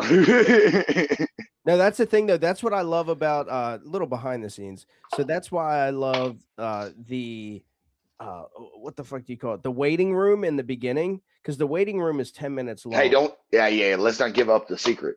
We could give up the secret, bro. They'll fuck us. The internet will fuck us. Nah, they won't catch on because that's the thing. After 10 minutes, they don't really pay attention. So if we started off and we went live and I was like, hey, how you faggots doing tonight? It would boot us off like that because like they search for keywords in the first 10 minutes. But we fill that time with nothingness. And now we can say, and 3 hours in, we can say faggot all we want. Yeah, you can say we found the back door. Yeah, we found the back. You gotta wait 10 minutes. Yeah. What else was I gonna say? I forgot now. But I've got some other stuff coming up. I had somebody hit me up about doing some skits with them. So I'm looking forward to that. We'll see if that turns into anything. I really want to start hitting some other cities. Yeah. Yeah, for sure. Yeah. For sure. Because that's where it's at, man. Like everybody can talk shit on Austin all they want to, but it is a great gym. Mm-hmm. It's a great place. If you can grind, you can grind here. Yeah. You know, so but the only way I can challenge and test myself, like if they're saying like this is just some oversaturated place with a bunch of transphobic neoconservative comics that just love saying faggot and retard and shit like that, right? That's what we get said about Austin the most. Mm-hmm. I don't do that, you know. And so to me, like, I'll go to any city. You tell me where you want me to be, I'll come there, because that's the only way I'm going to be able to. If my comedy is ultimately undeniable, it has to be undeniable here, and it has to be undeniable in New York. It has to be undeniable in LA and Chicago. And so I like that. To me, it's like that's where my mindset's trying to go. Yeah. So but we'll see. We'll see what happens. You never know. I might get a job at the mothership. Yeah. Hey, bro. Hey, listen, guys, when it happens, and I don't know when, but I'm not stopping, bro. Yeah. No way. There's a lot of people, man, rooting, like, from 5 years ago when I was locked up, you know, that now they're like, holy shit, the guy did it, you know? And so that gives me a lot of motivation to know that I came from there and know that I was in those fields every day practicing. You know, calling you, like doing the rap song every day, like coming up with the little details and the idea, and then got here and faced, you know, people was like, oh, who's this fucking poser, you know? And then now I'm considered the best barker in the city. I'm a past regular at the Vulcan. Being recognized by the top tier head of security at Joe Rogan's club. Right hand man. You know? That's why this morning, dude, like I couldn't help you. It was early in the morning. You weren't even awake yet, man. I fucking sent you a voice message, and I was just like choked up. I was like, man, I just rewatched that. You gotta loosen the belt when you're masturbating and texting me. Dude. Yeah, you can't. You'll really hurt your damage cords. God damn it, you could tell, dude. Fuck yeah. But I did loosen the belt a little bit. But I was like, dude, this just shows your character, man. I sent you like a nice, I don't know, 2 Oh yeah, minute yeah. clip. You know what I mean? And Brotherly love, for bro. you. That's what it's about. But I was like, it shows your character. Like, fuck what anybody says. Like, you are a good dude. And when that song drops, I never thought I'd tear up over a Nickelback song. A hero can save us, and you're just like, dude. Oh man. Oh, I want to give a shout out to Let's Ruin Our Lives. I did that podcast this week. I'm not sure exactly when it's going to be airing. Okay. But be on the lookout for that. That guy had a great list of questions. We talked about this incident and the stuff in 6th Street. So check out that podcast too. Let's Ruin Our Lives. That's Pinky's friend. Yep. Yeah, I'll be doing him on 12th. Oh, whoa, gay. Clip that shit. Wrap it up and smoke it. We're past the 10-minute mark. I can say gay shit. Holy shit, son. You just walked yourself into that one. You know what I mean? Yeah, you backed into it, dude. You were like, beep, beep, beep, I walked beep. backwards into that one. Yeah. I'll be doing his podcast, I think the 24th, But yeah, I look forward to it. Yeah, he seems like a cool dude. The interview questions were good, though? Hell yeah, dude. He came prepared? Oh, for sure. Yeah. He sends you a list of them, and it's just kind of, it's kind of deep, which I like that. Sweet. It gave me a time, like a lot of times I'm on here goofing, saying wild and crazy shit and bringing a lot of energy. But like in my actual real, like, private life, I'm actually a quite reserved person. I like having a clean space. It really bothers me, and dirty spaces bother me. So, especially when you come from having so little, and this has been the dream the entire time to actually be building it. It's like, I feel like I'm playing in a Sims game, and it's only a matter of time before I get a couple more tokens where I can elevate it again. And not in a monetary way. I'm not talking about tokens in a monetary way. I'm talking about just opportunity that presents itself. And it's me saying, yo, how can I help? I mean, tonight I saw a post for Velveeta Room, which is a room here in Austin. I've done the room a couple times. One of their guys does not like me, though. He hates me. I forget his name because he's that unimportant. But anyways, I saw they had a post about looking for a door guy, hit us up. I messaged him. Yo, my name's Jacob. They call me Offender. I'm the best barker in the city. I've worked at many clubs and venues. Let me know if I can assist you in any way. Not even a response back. I'm like, all right. Because I got told recently I can't even bark for that place no more because that guy hates me so much. I'm like, well, that sounds... Because they're idiots. I mean, look, dude, sometimes you got to look at the playing field and you got to read the cards. And if you know someone, and you know that guy is personally a dick, then don't act crazy when someone else is like, yo, dude, you're a fucking asshole. Like I'm just cracking jokes, Like, here's what happened is one night, we're on opposite corners. 2 girls are walking down. There's 150 people around us, 2 girls walking down. They got his flyer. They come my way across the street. I said, hey, ladies, got a great comedy show. They're like, oh, we already have them. The flyers. And I was like, no, those are the wrong ones. And I traded them out. And like, yo, dude, it's not that serious. No. It was so smooth though. The girls loved it. Okay. And so they're not going to either one of our places, bro. Let's get real here. We didn't lose shit. He comes across the street and he kind of looks like this guy looks like old buddy from Zoolander. Like when he had the long hair, not when it's all like, what's that guy's name that was in Zoolander? Ben Stiller, but like Starsky and Hutch, Ben Stiller. Okay. You're catching there. And he comes up, he's like, yo, you piece of shit, He's like 5'0". He's like talking hella shit. I'm like, does he bro, impersonate Mitch Hedberg? No, dude. Keegan is a fucking nice guy, dude. Quit hating on Keegan. I like Keegan, bro. I'm trying to be friends with that dude. I know you do. That guy's got some shit together, dude. He's fucking thinking. Yeah, I don't know about that. Bro, you are the last person that has the right. Parody is way different Dude, it's him though, man. It's him. You just haven't seen it in person, dude. When you only see it for a couple minutes at a time, you don't understand. I sat there and watched him at a comedy venue it was a bar that had no sports games on, and they had Boondocks and then some other weird like horror movie, suspense movie.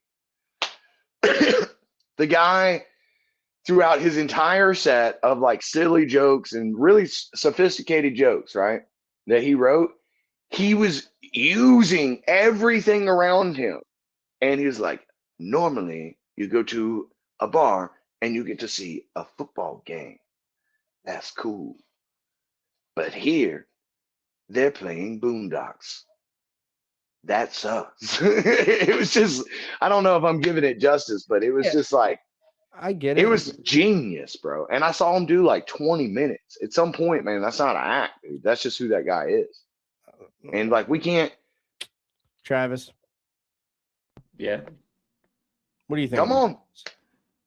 I haven't seen him in person. I haven't really seen clips of him. I've just heard about the guy who impersonates Mitch Hedberg. So I will reserve my opinion. Okay, well, I advise you guys to look him up and try to see if you can find some of his longer sets, man. I'm telling you, the guy is. I follow him on Instagram. I follow him on TikTok. I'm waiting for that one. I'm staying open-minded. I'll give you that. Yeah. I'm staying open-minded. And I actually asked him to be on Comedy Writers Guild during the very first set that he ever did, like right after his very first set that I saw on Kill Tony, right? Because I thought he was doing an act and I liked it. And I was like, oh man, I'd like to see like what this guy's about. But then when I saw that that's all he does, like he even does like the little like lip thing that Mitch Hedberg does. Like there's no way you're doing every fucking thing that Mitch Hedberg does. And it's not a gimmick. There's no way. I think you're saying that that's him because he's been ripping him off so long that now he thinks that is him. Here's the thing, man. Chat, what do you think? Yeah, exactly. Are we Team Keegan or Team Dead Guy? Said he's doing even right. And Just Her said no question. No question what? That he's ripping him off, right? He said that dude. Oh, he said that dude is a hack. Nah, bro. Y'all need that. Look, first off, let's not get personal here. Yeah. This guy's a nice guy. There's plenty of people. He's not a nice guy. Well, here's what I want to say. There are plenty of people in the Austin comedy scene that have no fucking business signing up for Kill Tony. And Keegan Carmichael is a fucking joke genius. You may not like his delivery, but his jokes are genius. And I've watched it, bro. And I will never deny that. That kid is, there's something different. As a comic that's down here all the time, man, I see shit tons of comics.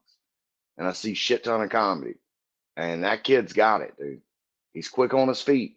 And he how long has he been doing comedy? I don't know, but let's say it's not long, right? Yeah. Give him some time to get his fucking feathers wet and shake the wetness off, you know?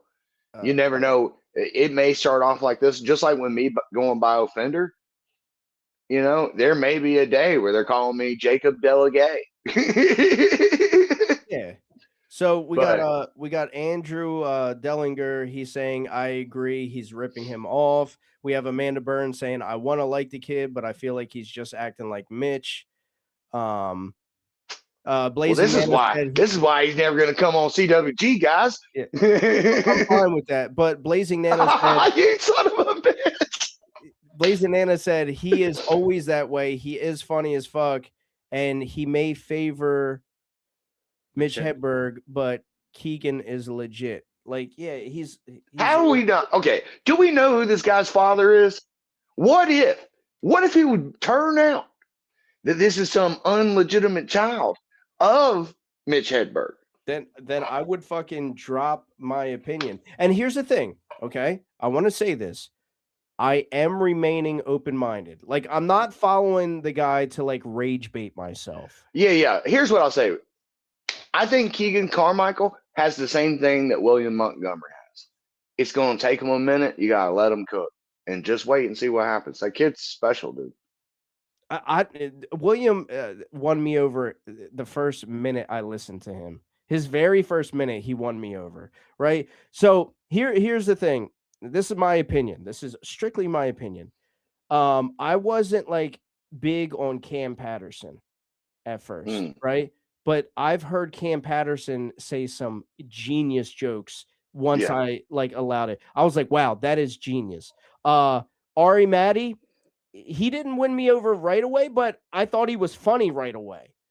Now I've heard him do some genius jokes.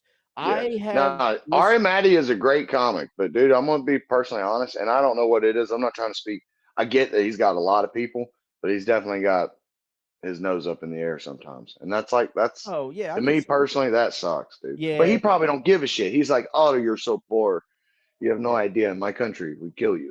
You know, I don't know. But I've tried being nice, but I'm naming these people to talk about like genius things that I've seen. I'll be like, oh my God, that is such a good fucking bit.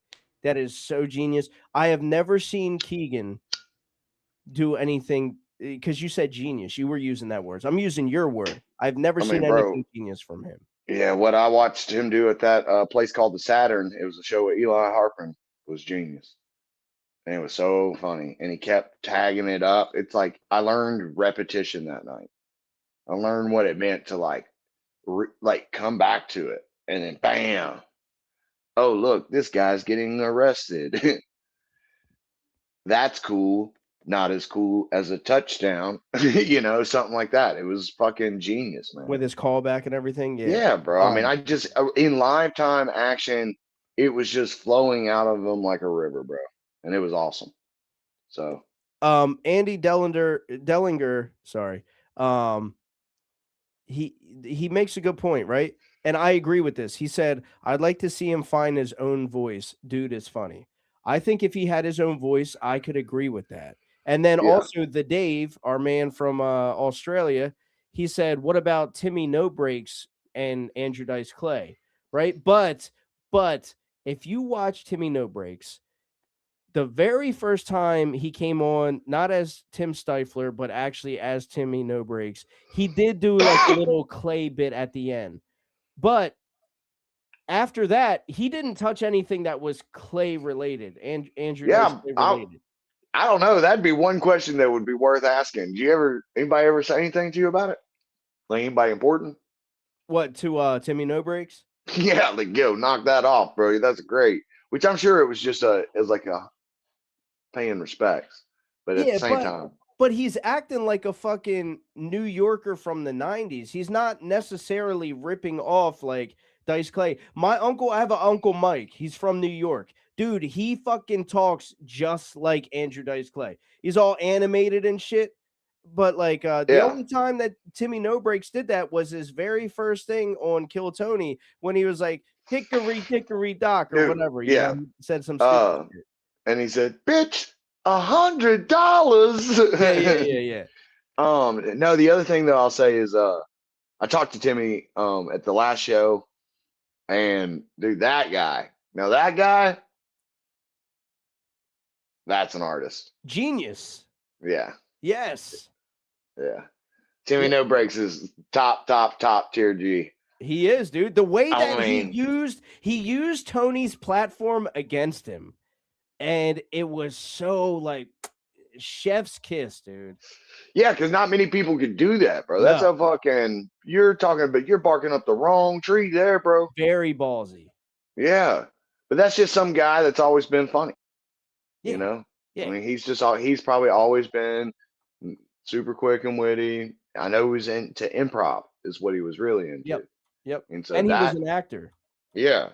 So that's insane, man. I mean, he gives me inspiration all the time. When I saw him the other day, I said, "Yo, dude, every time I see one of your crazy sets where you pull another stunt, like the black guy." Oh, dude, yeah. He was like, "Now what about that N-word pass?" Dude, that shit was great. Yeah, and Andy said Timmy has a bunch of tools in his arsenal. That guy could be the next Tim Robinson. Yeah, absolutely. Yeah, I mean, for sure. I mean, there's a part of it too. And here's in comparison. Timmy No Breaks is much nicer to the people around him and all people, fans, everything, than I've seen Ari. And that sucks. Yeah. You know, maybe it's just a cultural difference, you know. Like I was one of the guys, do you know how he talks about Ari's made several jokes about all these open micers come up to me and tell me, oh, that joke is so genius and shit like that. Yeah, I was one of those dudes, man. Yeah. To be honest with you, yeah, I was. And like, that's cool, man. You want to be that type of person, but I think it's way better to be like, be humble. Thank you. Yeah. Yeah, fuck yeah, bro. Yeah, I agree. Which also though, he's a comic and he can make jokes about whatever he wants to. Hopefully that's not the way he really feels, but based on his actions, I would say. But are some of your jokes how you really feel? No, you know? No, but what I'm saying is like it's like the way he does. You couldn't just like, hey, what's up? I mean, dude, I see Assad Aman just like hanging out, bro. Yeah. Yeah. No, that's the way to be. I agree with you. Yeah. Real quick, let me touch on this one last thing. So we were just doing a comparison between Timmy No Breaks and Keegan. Timmy No Breaks is also admitting he's doing a character. There's a difference there. I could see that. He's admitting, like, this isn't me. He comes out as Tim Stifler all the time. He does. Yeah, oh yeah, as Tim. Oh, he's doing other characters now. Oh, really? He's got some. Oh yeah. He's got some other ones. Okay. You guys got to go see him live. Yeah, I would love to. I think he's just a all-around good guy too. Yeah, but my whole thing, like, I feel like I would feel less inclined to just bring him up if he were to just be like, all right, yeah, I am kind of ripping off Mitch. Like, if he would just admit it a little bit. But well, you don't have to say ripping off, man. I mean, you don't even have to use that lingo. Yeah, you're right. Yeah. I don't know. It gets real tricky when you start judging comedians. As a comic, it gets real weird. Because the second you start doing that, you start thinking like, I'm better than this person or something like that. And that shit is fucked up. Everybody's got their own journey in comedy and in life. And you just gotta let people get if they're that serious about it, then we'll see what happens. But you can't say, oh, this guy's not for me. There's nothing wrong with that. You can That's what say I'm that. saying. That's why I said I'm remaining open-minded, but he's just not for me. Yeah, that's fine. But I'm waiting for that one joke or that one clip or something that really I'm like, all right, you know what? He owned that. I like that. Yeah. I just haven't seen that yet. I also think that in a world where we're digitally recreating like past historical figures and stuff, you know what I mean? Like video games and technology, movies, shit like that. We're constantly being entertained by someone else playing someone else. No one ever says a thing about that. You know? What, like with AI and shit? Well, even with acting. Someone plays, OJ Simpson in a movie. We're not all like, that actor's a piece of shit. He's ripping off OJ, you know? But that's acting. Yeah. But what I'm saying, it's the historical preservation of a great person. And in our case, this would be Mitch Hedberg. Yeah, but it'd be different if Mitch was alive. I would be like, oh, that's fucked up. You're doing his act. Yeah, but the thing with Keegan is he's acting like he's not acting. You know, he's acting like, oh no, this isn't a bit. This isn't. There's no way he's just the complete embodiment, tongue to cheek, not tongue in cheek, but like the whole nervous deposition, the whole. I saw somebody make a joke. He said, this guy. But, okay, so listen. I just thought of it. I just fucking thought of it. All right. Keegan is the type of comic that would literally rock this shit for a year and let people hate him and be like, no, I'm not doing it. And the madder they get, he's sitting there laughing his ass off. I'm telling you, the guy's he's a jester type. That'd be Bill Lombardo. Cool. I'd be cool. That'd be cool with. I'm telling you, I just mind exploded there. I'm like, no, because you're right. Now there's something up with it. I can see this, right? But I'm telling you, want to fill on everybody.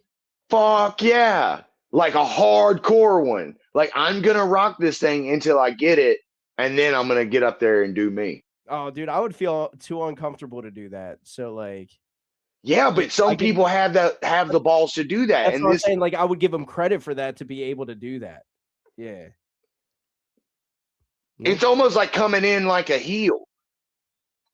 Yeah.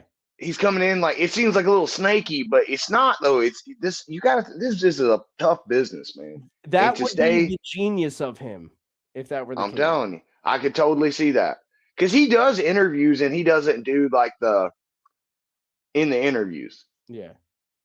You know, but he does. He is a very like sway guy. He always has. I mean, he looks like he could have been a school shooter, but he dropped out. Yeah. Sorry, Keegan. I love you, buddy. Homeschooled shooter. Yeah. No, but my point is, yeah, don't discredit the cat, dude. I've seen him live, dude. The dude's funny. Amanda Burns, she said, "Let's hope no one tries to copy how Bill Cosby was off stage." Amanda, that was great. Yeah. That was fucking great. All right, we got to get out of here, though, man. Let's go, man. I'm about to hit the sack and then go to bed. Guys, please make sure you like, follow, and subscribe. You can catch us all here every Thursday on the podcast. My name's Offender, and Offender525 on Instagram. I love you guys. Good night. Love you, brother. Good night. Peace, man. Yep. And then also, as Offender is brought up, if you guys don't already, new followers of the podcast, new people to get involved with is Pinky, Pinky Pod. And that's on Let's Ruin Our Lives. So check out, follow Let's Ruin Our Lives. They seem like some cool dudes. Yeah, thank you guys for coming tonight. Had a lot of fun. Good night, Nana. Good night, Kyle. Andy, Phil, Amanda. I want to get personal here. Amanda, I saw Freezy's name mentioned, but he's not here. Jenna Payne, good night. The Dave, if you're still here, good night. Good morning, probably. Oh, top of the morning or whatever the fuck you guys say. Drew, love it. All right, we love you all, guys. Travis, you have anything you want to add? Yeah, be sure to check out Kyle Yankowski's podcast, Higher Consciousness, Lower Standards. Lots of great guests. There was one about a week ago. He kind of sucked. The rest of them are all good, though. Check that out. And also, I want to give a shout out. A friend of mine wrote this book here called Coded by David D. Myers. And you might be thinking, are you just shouting this book out because he's your friend? Well, yes, but also it's a really good book. I really enjoy it. It's not comedy, but really good sense of atmosphere, very suspenseful, great stuff. It's on Amazon. Yeah. So if you guys are gay nerds, go grab that book. No, I'm just kidding. You all are a bunch of gay nerds. We already know. But we love you anyway. Yeah, thank you guys for another amazing episode. We will see you next week. We will be coming on here with Pinky himself. That's right. That's right. All right, guys. Have a good night. All right. Good night. Later. Could you call them a bunch of cocksuckers for me? They're all a bunch of cocksuckers, but they did a great job tonight. That's right. I love you. You brother. did a great job. Love you, Joey.